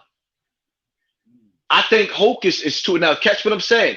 He may take this as being offended, but I'm really giving him a compliment. I think he's smarter than what he's rapping. You feel me? I think he's smarter than the images that he put out on his music. You see what I'm saying? So I'm not dissing this brother. And even with the shooter dude, like maybe I need to make this a separate video and I'm giving it to your platform so I can make these brothers understand, like, listen, Yeah, I don't. you should do another one too. I think, to Yeah, let them like later understand. on I do it. I let that shit marinate though. But yeah, I feel, and this is, or what you could do is chop these pieces up and make this Hassan Campbell speaking on such and such brother and upload it on your page and make them understand, like, yo, or even on your Instagram. Like, I think Hocus is dope, but I think he's too smart to be rapping the way he's rapping. I'm giving him a compliment, but sometimes people don't want to take constructive criticism. And that's just my whole take right there. I think that the shooter dude is very, very dope. I think he's been through a lot of things in life or whatever. He moved like a general, but at the same time, you have the conversation. Your raps, your fact raps is like is on the level of a 20-year-old. It's time for the Jadakiss grown man bars to come out. It's time for the Fabulous grown man bars to come out. It's time for the Jay-Z grown man bars to come out because you at a grown man's age. You know, I still was fucking up when I was 30 years old doing certain things, and there's certain things I wasn't doing. At 30 years old, I bought my first house. So I still was on grown man time. And it wasn't easy neither. Me and my wife had to be on the same page. Like, this is the direction that we going in. A lot of niggas out here buying $100,000 cars still living in Harlem. The fuck kind of shit is that? That's bum shit. Or still in the projects, you know what I mean? And then want to sit up there and say, oh, they gentrifying the hood. Well, nigga, you had the first dibs and the first opportunity to buy the brownstones out there. You bought $100,000 car because you wanted to be cool. So you got to understand something about these niggas in the hood. Yeah, I like that. They don't look fly and impressive when they come to my neighborhood with those cars. Because the first thing my neighbors is going to ask is where you live at. And then when you sit up there talking about Harlem and you pulling up in front of a fucking tenement building, they're going to laugh at you. Because you don't own no property. That's real shit. These motherfuckers, motherfuckers got $100,000 cars in their driveways. You pulling up in front of a tenement building where when the landlord tell you to get the fuck out, you got to sit up there and put in another application for somewhere to live instead of putting in the application to be a buyer on the market. And see, this is the type of conversations that I'm talking about that I'm living. You see what I'm saying? Niggas can sit up there and say whatever they want. Oh, this nigga Haas, he be crying on the internet. So what? I have a lot of pain. I let it out. I don't give a fuck. I'm real. And the niggas will sit up there and tell you, oh, his views is, he only get views when he do crazy shit. Nigga, look at my views this week. What did I do crazy this week? Huh? Look at my views this week. Look at my views. Oh, this nigga platform, I just made it to a 211,000. My shit is going up. What you mean somebody stopping? This is the narrative that they're getting. Oh, people unsubscribing. Where? My shit just went up. And they know every time I go live, they flag my videos to try to slow down the momentum. And people still come look. So they mad because they doing everything to stop me. And it's just not working. Mm-hmm. It's not working for them. So they flag my videos to demonetize them. So I have to appeal them, and YouTube look and say, "Oh, this video is in good standing." So they put the green back on. So you just flagged my video for no reason. So now I'm still getting paid for my video. You just delayed it for a second. It's like, damn, dogs. When do you stop? You're not going to stop me. If you get my big page demonetized, I'll still be able to do live and still get money off of Super Chat. The same way I'm dealing with Real Topics. I still have other pages. Like, I can literally start a new page today, and by the end of the week, get it monetized. You can't stop me. Mm. You can't stop me. Only I can stop me. But this is what they do. You got to get the hate out of your blood, man. It's making your blood pressure go up. I know, man. These niggas, they doing the same. I'm getting that now, man. I'm getting flagged. I'm getting all kind of the same shit you talking about now. this same shit that's happening to me, man. I'm getting flagged. Niggas is slowing down my momentum. My shit was buzzing. Had the monetization. Shit was rocking. Niggas did some fuck shit. You know what I'm saying? So I see what you're saying. Like I know it's Why real. did YouTube take your monetization? Because I was doing a live one, and one of these niggas came up here with a porno on with Pinky. Oh, Wild shit, and then niggas they flagged it right away. You heard? So you should have shut your shit down right away. I did. I got it out of there. I deleted it and all that. Then nigga, that shit still got me. You know what I'm saying? Oh, you deleted it and it still got you? I deleted the live and all that. You know what I'm saying? But they only did the monetization thing. It wasn't no flag. They only snatched that. I could still go live and still do the interviews. Yo, so now you got to create a new page. Why you say that? Because they might not never give you your monetization back on this page because of that. Nah. They gave me it back before. You know what I'm saying? But the porno is something totally like that's a big offense right there. Wow. Nah, we gonna get it back. We gonna get it back. You know what I'm saying? We'll be back. Yeah. So did the person that put the porn up there, did they know that was going to affect your page? Hell yeah, they did it on purpose. It was a lineup. It was a setup. You heard? Yeah. So they out here. Pay attention to your circle before they hurt you. You notice you don't see none of these niggas on my platform? Just me? Because I can't afford for a motherfucker to pull some bullshit like that. I don't think, like, let me tell you something, man. When you see your first $10,000 check on YouTube, you're going to start taking this shit more serious. I know what a $10,000 check look like on YouTube. Yeah. You feel me? How you got that? By dealing with my topics. Good topics, good content, and coming back to back. When people love, like, you got to understand something. People love how I break down certain topics. So people be like, yo, Haas, I was waiting for you to come. And then if they like what you say, they're going to share your shit. You always do your pre-recordeds. My pre-recordeds is always made my platform grow. The lives don't make it grow. People going to come in and out. People going to be like, I don't want to watch this nigga for no 2-3 hours. What the hell was they talking about all that time? Everybody don't watch my lives. Some people do, some people don't. But those pre-recordeds is how you do it. I keep telling them, everybody get addicted because they feel like they get more views off the lives. That's the setup. Because YouTube sets you up like that because they want to see if you're going to get donations off your live so they can take 60% of that with the taxes and the super chat. They take it 60%. So they want to pimp you out and get the donations. This is what they do to black people. So I've been paid attention to say, oh, okay, most black dudes that go live, they don't got no commercials. And if you got haters, you got to be careful of every word that you say on your live because they're going to go rewind your live, they're going to flag, and then they're going to take your commercials off. Then you got to appeal and keep appealing and keep appealing. You see what I'm saying? They purposely do this. I don't worry about that. These niggas will be mad. I put up 3 videos on 3 different channels and all of them will get views. Niggas be tight. They be tight. So you monetized and all that. You got all that.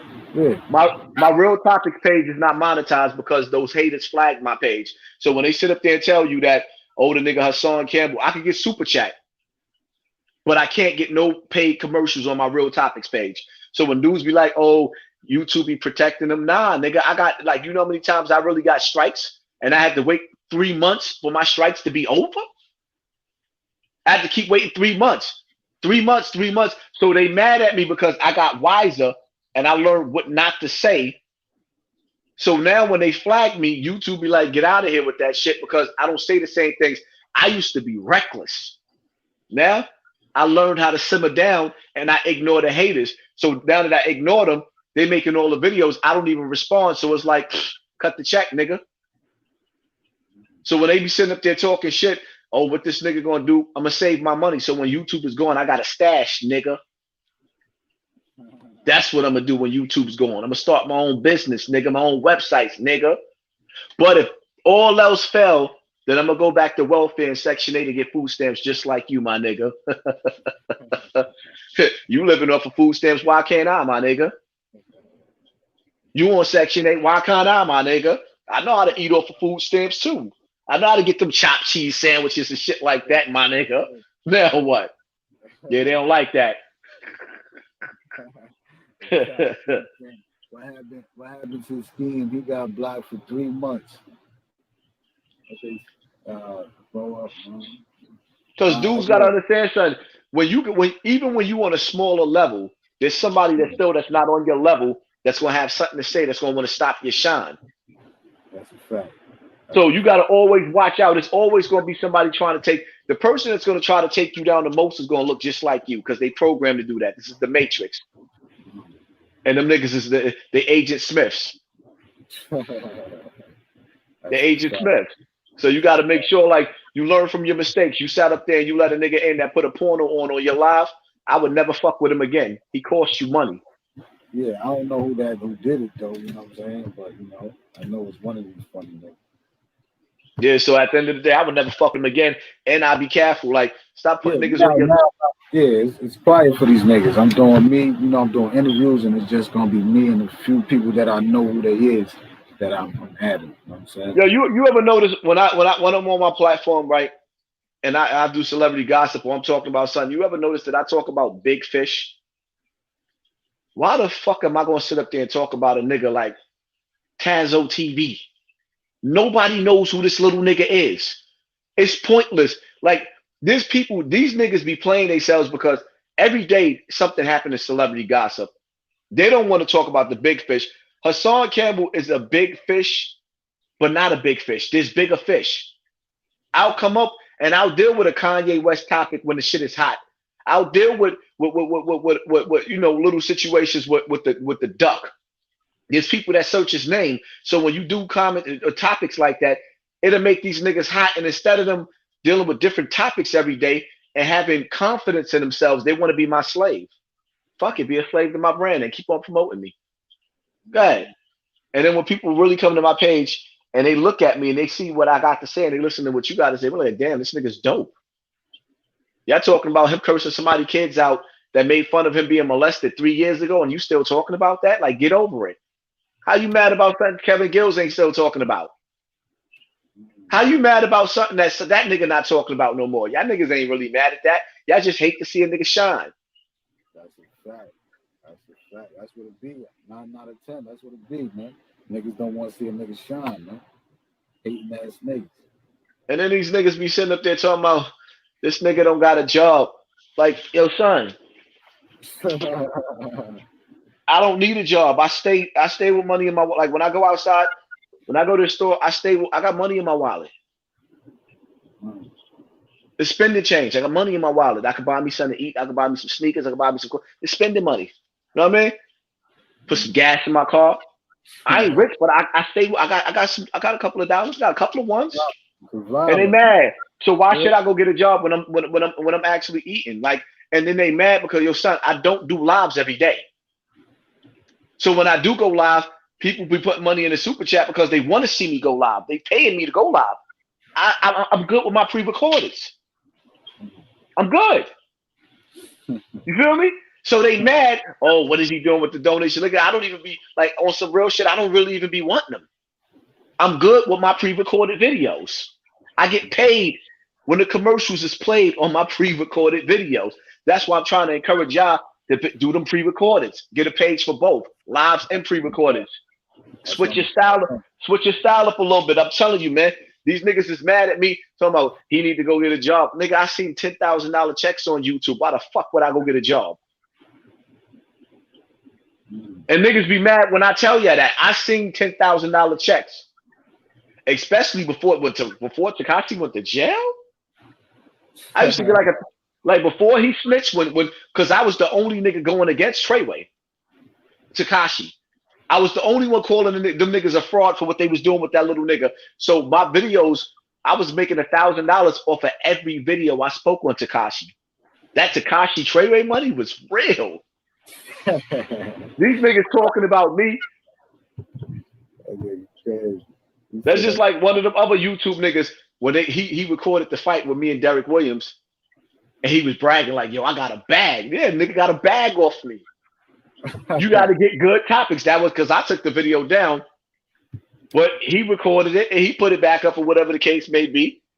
Or for me, the nigga ate off of my name. Niggas is eating off of my name. Why you think so many niggas, the T.I., T-Bone from Colors, like that nigga eating off of my name. I'm feeding that nigga family. I'm giving that son, I'm giving the nigga weed money and all that. Nigga eating off of me. Monty Woodgrain, he ate off of me. And that's the bottom line. So when you sit back and you analyze it, like, I don't talk about these niggas for what? I can't eat off of you.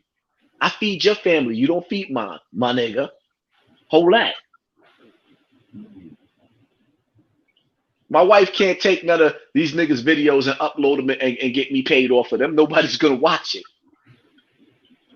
And that's real talk. If I make videos about, nobody's watching that shit. They ain't going to watch it. It is what it is. That's crazy. You spend some real shit, man. Son, they get their highest views talking about me. I get no views talking about them. And if I do get views, it's because people want to hear what I have to say. And they be like, yo, who the fuck is this derelict? I was just giving them more. That's giving them more clout. And then they tell me all the time in the comment section, yo, Hassan, stop it. Yo, ignore the haters. They don't want to see me talk about them bums. Only bums want to talk about bums all day. What Hassan Campbell should be doing, like what I should be doing, eat, sleep, and shit, motherfucker. Tell me what the fuck to do. I do what I want to do. Bosses do what they want to do. Bitch niggas do what they told to do. I'm a boss. That's real shit right there. Real shit.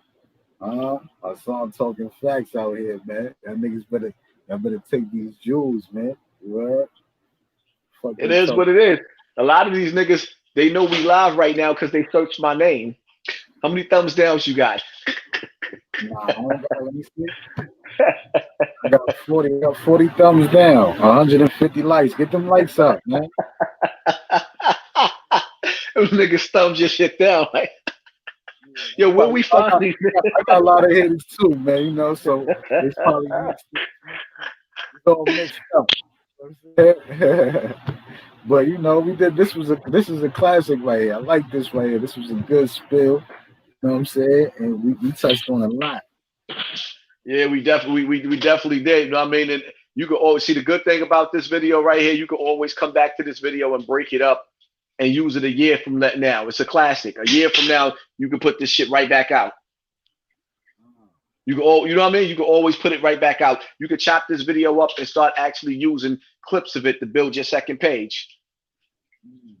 Because sometimes everybody don't want to watch the 3 hours, the 4 hours. So you give them, all right, this is what Hassan Campbell said about this, what he said about that. So what I gave you was classic. And see, motherfuckers, instead of these motherfuckers saying, yo, Hassan, man, I want to fuck with you. Can I rock with you? They want to make diss videos. When you fucking with a winning team, you win. When you go against it's like going against a made nigga. I'm a made nigga, son. The people love me. So it's like, okay, you a nobody. Why the fuck is you going against somebody that the people love? You're stupid. Build your own following. Don't try to build my following. You trying to recruit from my people. Like, hey, you got pom-poms. Like, hey, I'm over here, Hassan. People, no, build your own audience. Right. And then when you diss a nigga, your people be like, yeah, fuck that nigga too. All your audience is based off of people that don't like me. We the Hassan Campbell haters. Let's see what he had to say. And you know why? A lot of the chicks, like the Joy Stuckey bitch, she fat. And even though some days, some months I be fat too, you know what I mean? A fat motherfucker be like, oh, he talking about fat people. So they be in their feelings. You see what I'm saying? Or a certain type of females be like, oh, I know that nigga, he conceited, he wouldn't fuck with me. So now she hate me. Certain type of niggas, I'm a beta nigga. That nigga, he think he too real. I can't fuck with that nigga. Or another nigga be like, yo, I went to college. I done got my bachelor's. This nigga sitting up here, he done made $800 in one life. Fuck that nigga. Nigga, don't get mad at me because you had to go to school for all the motherfucking years and all I did was just sit in front of my camera. It is what it is. That's where the hate come from.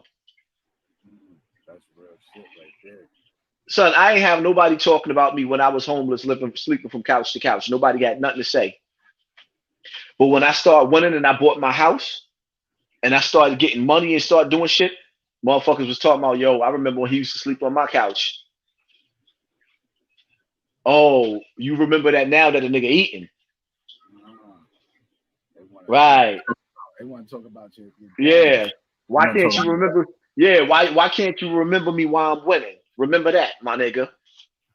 Remember that. Oh, you don't want to remember that. Nah, they don't like to see you good. Always remember something. Niggas will love to see you break up with your girl, with your wife. They'll love to see you lose your job. When bad things happen to you, people rejoice and they smile. When good things happen to you, it makes them angry. Jealousy and envy is a deadly disease. Stay away from it. That's a fact. Anybody that's sitting up there making videos about another person every single day, I don't want nothing to do with you. Because if you're doing it to them, you're going to do it to me. I don't want to talk about another nigga that's losing. Fuck am I talking about you for? Like, yo, Master P winning. P. Diddy winning. It's topics that, you know what I mean? It's always good to, fuck am I talking about the regular, like a regular nigga nobody know. Tazo TV. Nigga sound like a cartoon character. Tazo TV. Like, yo, dogs. Really? I hate this nigga, so I bet you do. A nigga like me that fucked your mama and left her. You think you think I'm your daddy, nigga? You mad? You mad? That's crazy. Yeah, I gotta hurt these niggas' Yeah, feelings. like, what's the? What you ain't got no? You don't know him from nowhere. Like that shit just. Son, I don't know the little nigga. I know the nigga because every time I search my name, I'm starting to see the nigga. And then he nigga sent up there. I read the titles. Hassan Campbell stole my content. Nigga, I never watched not one of your fucking videos. Not one. I refuse to. You are equivalent to, like, you know what Tazo to with these little niggas is equivalent to me? It's like if you took a shit and you looked in your underwear and you seen doodles in your drawers and you was disgusted. I don't want to look. It's like, yo, first thing you want to do, you want to get in the shower to wash the shit off. I don't want no doodle in my drawers. That's what these niggas is to me, doodle. And that's New York talk, yo. We don't fuck with lames. Niggas is lames. Yeah, that's bad. That's bad. So I come from an era where when niggas didn't like each other, they fought each other. And if we ain't fighting each other, we ain't sitting up there talking about each other. We don't even like that's whole shit. Now, mind you, I might say something every here and there on a topic. You ain't gonna see me keep talking about like, why am I talking about a nigga I'm doing better than? I'm gonna keep talking about niggas I'm doing better than. The reason why you see me speak on my son, in which on YouTube my platform is bigger than his. On Instagram it's bigger than mine, but on YouTube, nigga, it's with a check. Cut the check, nigga. YouTube don't pay. I mean, Instagram don't pay you. With a bag at word. Instagram is hustling backwards. So when you see me speak on that, it's only because it's relevant to what's going on in the world in the movement of Black Lives Matter. Outside of that, I think my son is a dope nigga. But that Black Lives Matter movement is an enemy. So that's why you see me touch on him when it comes to certain shit, because that movement is the enemy to black people. But outside of that, it is, you ain't gonna see me just speaking on a nigga trying to tear a nigga down for what? If I speak on you, it's for a reason. If I don't like your content, I'm not watching you. Niggas be sitting up there talking about, oh, you ain't nothing, but you be stealing your shit from Tommy Sotomayor. I don't watch Tommy Sotomayor. I don't watch him. I don't like him. Who is that? I've been hearing his name a lot. Like this guy. That's a black YouTuber that be disrespecting black people like crazy. He done sat up there and said he was good for Sandra Bland. He glad that she died. Corinne Gaines, he glad that bitch got shot. Trayvon Martin, he wish he could have seen him get killed. Yeah, he a foul nigga. I don't say shit like that. The one thing Tommy do though is he touch up on black topics and how these black women don't be raising their fucking kids. And people don't like to hear that. We don't like to hear that. A lot of us don't raise our kids properly. We want to act like the hood is all good. But the reality of it is, most niggas you hear talking about when they catch bodies, yeah, I was shooting niggas since I was like 12. What do that says about your mother if you was shooting niggas since you was 12? Now, let me hear how you feel about a black woman that raised a little nigga that caught his first body when you ain't even supposed to be outside by yourself at 12. I mean, you know, some parents, single home mothers, and they probably got to go to work. And I was one of those that only had the streets. My mother was at work. I ain't have a father or nothing, no other. It was just me and my brother. So we was in the streets and we got caught up. It wasn't that she was a bad parent. It was just she had the survival mode. She had to work, and we was at school, go to center, and then we had the streets, the environment, the hood. You feel me? So that shit like that does happen. You feel me? But you know what though? Let's keep it funky though. The majority of the fucking projects in the hood is on welfare. So these bitches is at home while their kids are shooting the block up at 12. They can't use that as an excuse. The majority of the hood is on welfare. So now you in the house with your boyfriend while your kids is killing the block. And that's what's going on in the hood. It is what it is, man. All you haters out there that's watching, which I should have been doing, is I should have been trying to reach out with a nigga so a nigga can help grow your platform, but instead, y'all corny. You see what I'm saying? Definitely. I feel you. I like to reach out to other platforms. That's why I reached out to you. You know what I mean? I like what you do over there. You know what I mean? I like what you got going on. You do a lot of, you speak on real shit. You know what I mean? And I like to work with people like you, man, and tap in and keep this shit going, man. I like what you're doing, man. Yeah, man, I appreciate that. Like, I don't have no problem with helping, smaller channels or whatever the case is. Like I said, I wouldn't be here without the people, so I'm never gonna act like I'm too good for the people. You see what I'm saying? Dudes that be making positive videos about me, as soon as they make a positive video about me, dudes be in their comment section talking shit. So now you searching my name just to see who's making positive. Who does that? Yeah, that's just weirdos. That's gonna come with the game, bro. That comes with the game out here. It's a bunch of bozos. Everybody's not niggas gotta start being called out for that shit though, because like we can't accept corny shit like that. These niggas is creating a whole. It's like the beta males is creating a whole wave on YouTube, and they trying to put out the light of the real niggas because it's more beta males than it is real motherfuckers. You see what I'm saying? It's gonna be dudes that's not gonna like dudes like me or Killer Kev or Mel Cross or something like that because we done beat your boyfriend up and shot your homie. So niggas ain't gonna like us. Niggas ain't gonna always like us. That's why a nigga don't like me. Is like, yo, damn, I think I could take Hassan Campbell. Nah, that nigga shoot the shit out of me. He'll stab me. Like, yeah, nigga, you ain't gonna survive the war, nigga. And if you do, you just gotta be a official nigga. May the best man win. They hate that. They don't like that. They don't like that energy. Niggas be like, yo, why he always gotta talk? Why am I supposed to talk like a bitch, nigga? That's where I come from. I come from the snake pit. Bronx River was the snake pit, nigga. I come from the hood. Grimy. So let me ask you a question. What's the difference between New York now and New York back then? You know what I'm saying? New York is soft now. The caliber of dudes. Like, you gotta understand the caliber of dudes that came up in New York, the energy was totally different. Like, you see what I'm saying? Like, the energy was totally different. Like, these dudes out here, they killing, but they ain't no real killers. They accident murderers. My generation was totally different. Like, if niggas came outside to put it down, like, first of all, like, everybody was a killer in my time. Damn near everybody niggas was getting bit. And in today's time, it's like everybody's moving with gangs, right? Pete made a name for himself with Sex, Money, Murder, but so did E-Frame, so did David Mullins. Like, you had the whole, like, you know what I mean? There was dudes that was there that made names. Xavier Williams made his own name. Like, B.O. made his own name. Niggas was moving, making their own name. These dudes out here they're not legendary. I come from an era of legendary niggas. Whose name is ringing bell right now? Like, really? Not really. Nobody. Bronx, Brooklyn, Queens. Nobody's ringing bells. I come from an era where niggas like Rod Diggs. Niggas knew who Rod Diggs was. Yeah. Rod Diggs was where niggas knew who World was. World will clap your big homie. World was killing killers. Hamo hit 50 Cent. World sent him out of this world. You see what I'm saying? I come from that era.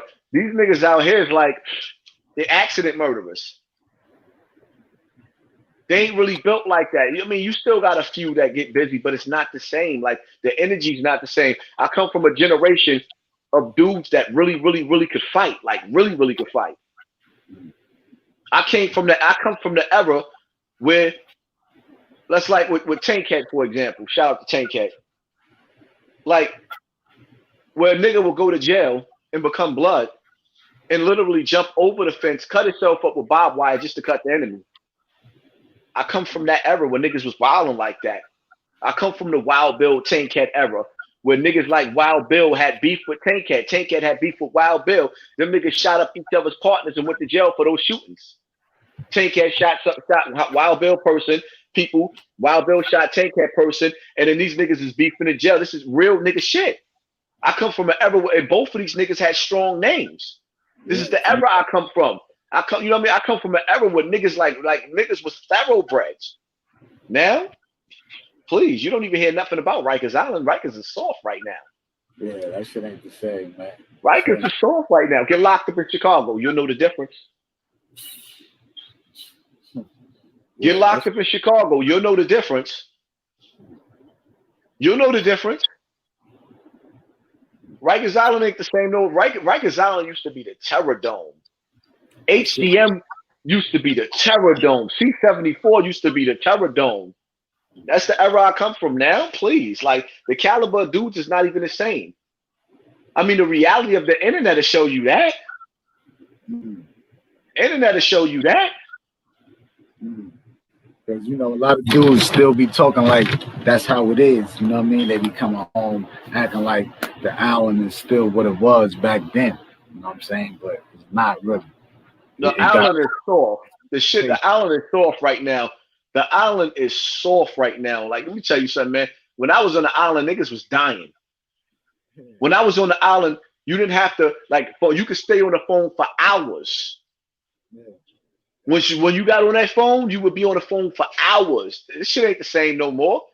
When you went on a visiting floor, you better been ready to get busy. When you went to court, you better be ready to get busy because you was going to get cut. I was on the island when the Latin Kings was running the shit and the Bloods had to take over. I was in the beginning, the first wave of the shit. I was with the first wave of these niggas.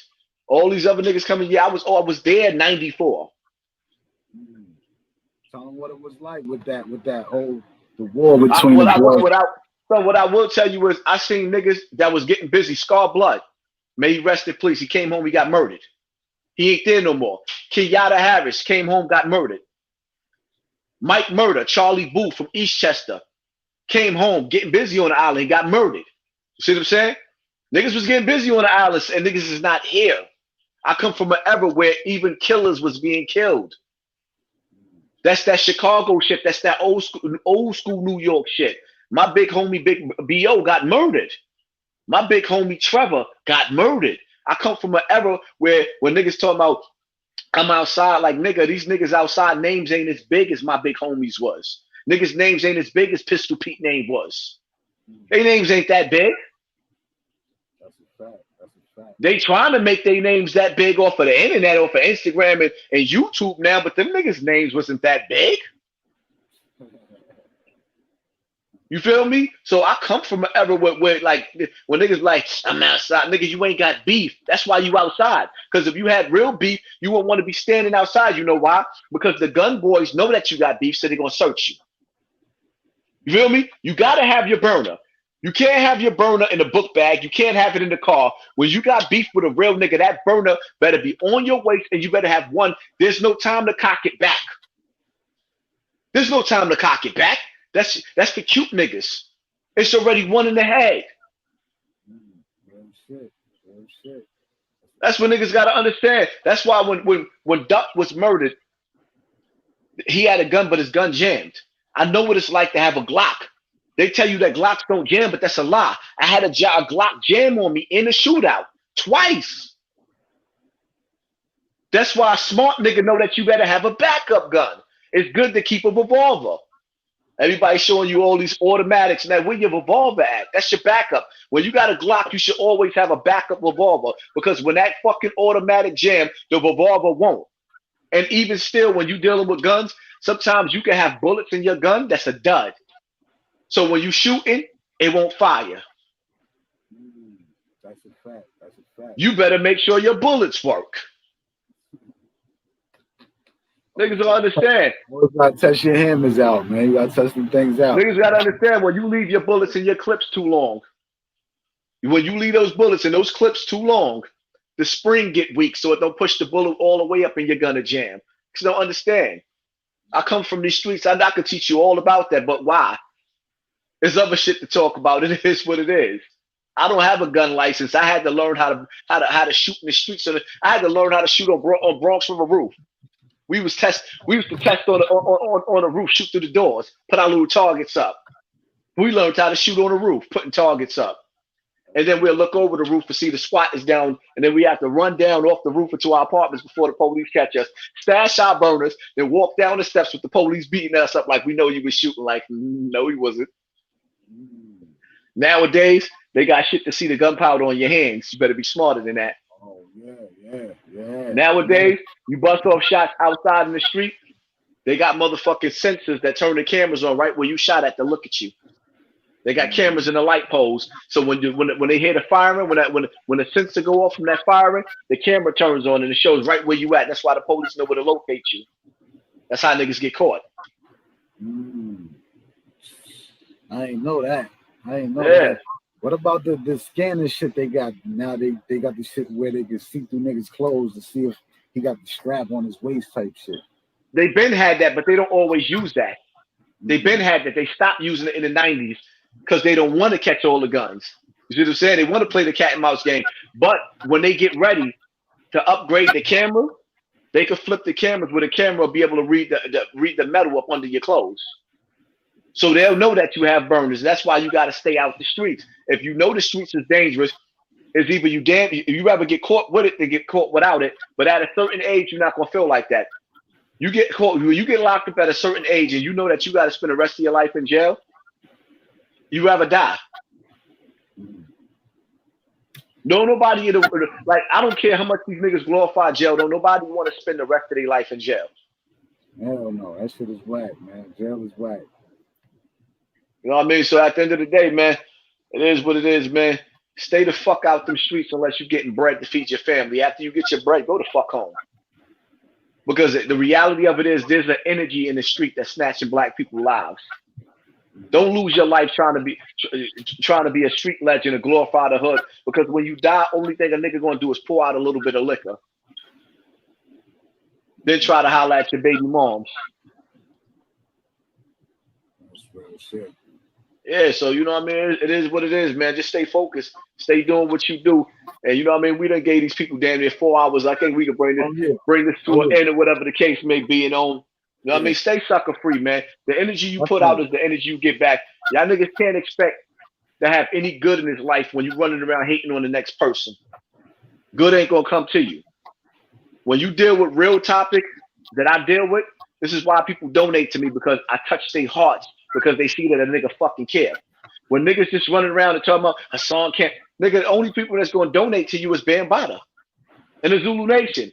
So sometimes they'll get a little $20 in donation, and that'll keep fueling these niggas too, because they getting that Zulu money, protecting the predator. Yeah, they getting that money that the LGBT community is giving them.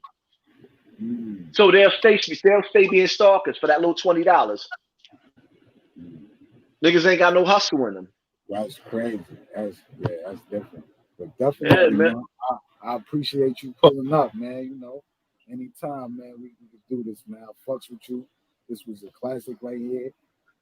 You're a real one, man. I appreciate that, man. Yeah, just try your best to leave that beef alone with the also bossy dude. I don't really watch him much or whatever. I've seen his videos like once or twice, but at the same time, I don't want to see nothing happen to either one of y'all brothers. That's just the type of shit that I'm on. I'd rather make peace before I start a war. Definitely. Yeah, I'm staying on I'm just doing my YouTube thing, you know, trying to build my channel. I ain't on the bullshit, man. I ain't on no bullshit. Right. Yeah. So it is what it is, man. I'm about to tune out and get ready to go to bed. All right, bro. I appreciate you, man. Salute, All right, man. what? All right. Shout out to Hassan, man. That was a classic, man. Y'all get them likes up. Hit that like button. You know what I mean? That was fire. You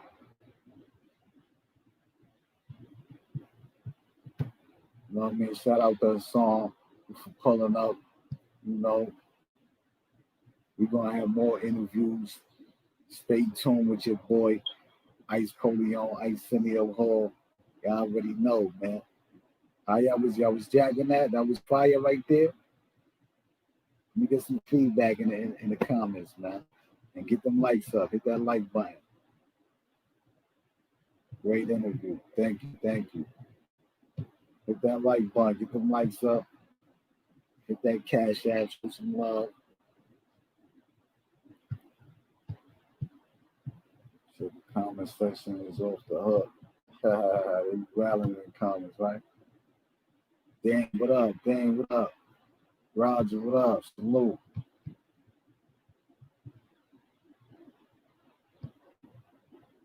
Oh, yeah. Oh, you say yeah. That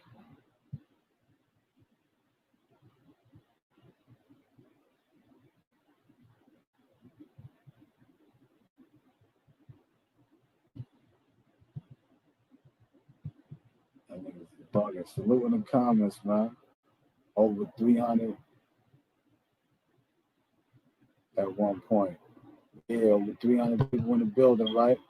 Yeah, we was like 320, 317. You know what I mean? Yeah, man.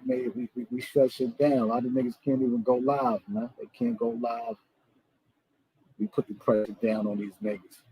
Apply pressure, shut their whole shit down. You know what I mean? That's what we do out here, man. We make movies, man. Make sure y'all like, subscribe to the channel, share the shit. You know what I mean? If y'all was jacking that content, you know what I mean? Hit that cash app, show a nigga some support, man. I've been.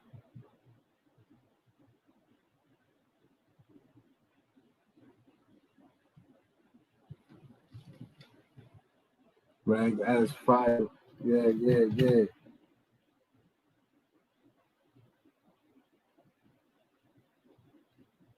You said you did too much talking on your naughty shit.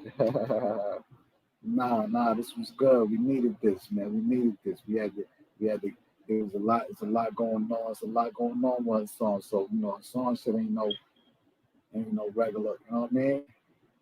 Got to give y'all some extra time out here. You know, we usually do probably like two the most, two or some change. But you know, this was a deserved classic right here. You know what I mean? We needed this for the streets. You know what I mean? I know a lot of people is upset, but it's cool. We like y'all anyway. You know what I mean?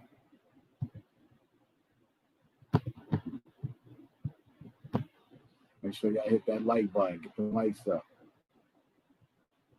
See what's good, man. It's Coke 45. Appreciate that. Interview was 100.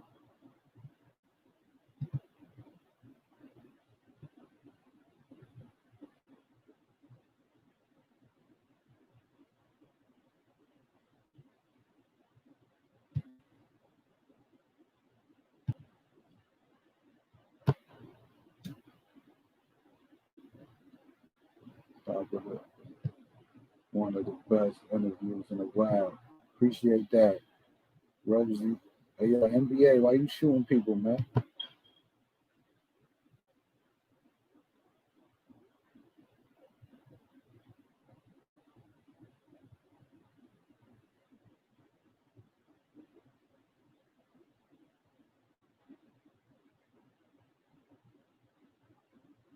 Yeah, we're gonna have more interviews, more fire. You know what I mean? I think it's Tuesday. We should have we're gonna have Rome Rose from the floors, you know, Canarsie. We're gonna have Rome Rose. Oh, he just did a joint with Mano. He got music out. Go tune in to him.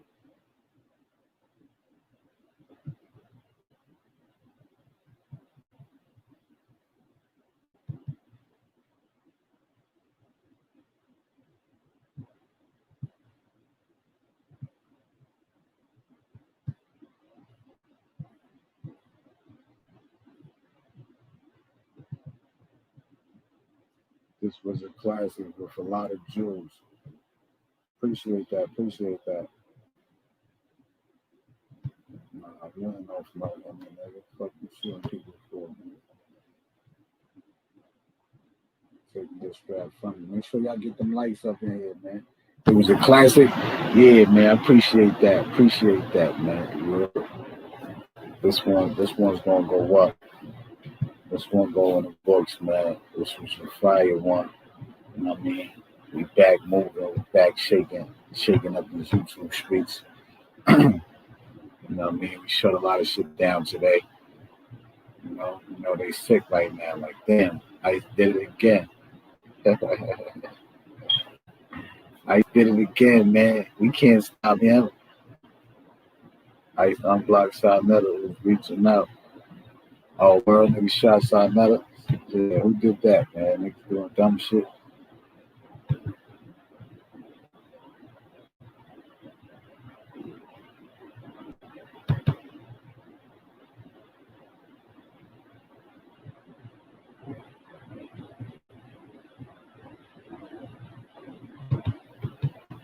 Get them likes up in here too, man. We appreciate the likes. Hit the like button.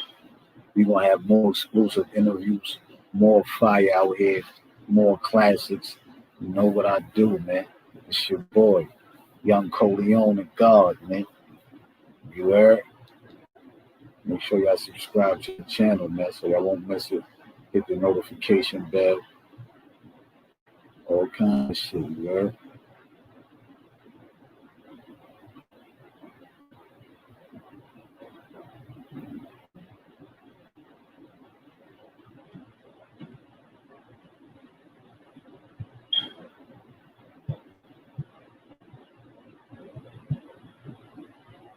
See who was hating? Oh, okay. Yeah, I have to do that.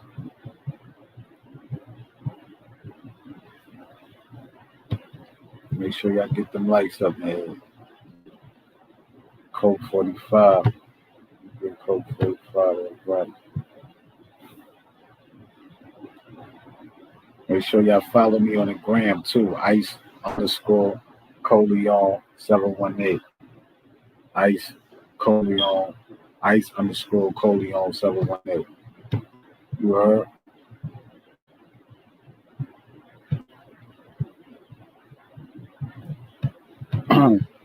But listen though, man. Shout out to everybody in the building. I'm out of here. I'm signing out. I'll tune in with y'all later or tomorrow, man. You heard? One. Appreciate everybody. Hit that like button. Hit that subscribe. Hit that notification button. Hit that cash app if you want to show love and support the channel. Follow me on the gram. Ice_Coleon 718. You heard? I'm out of here.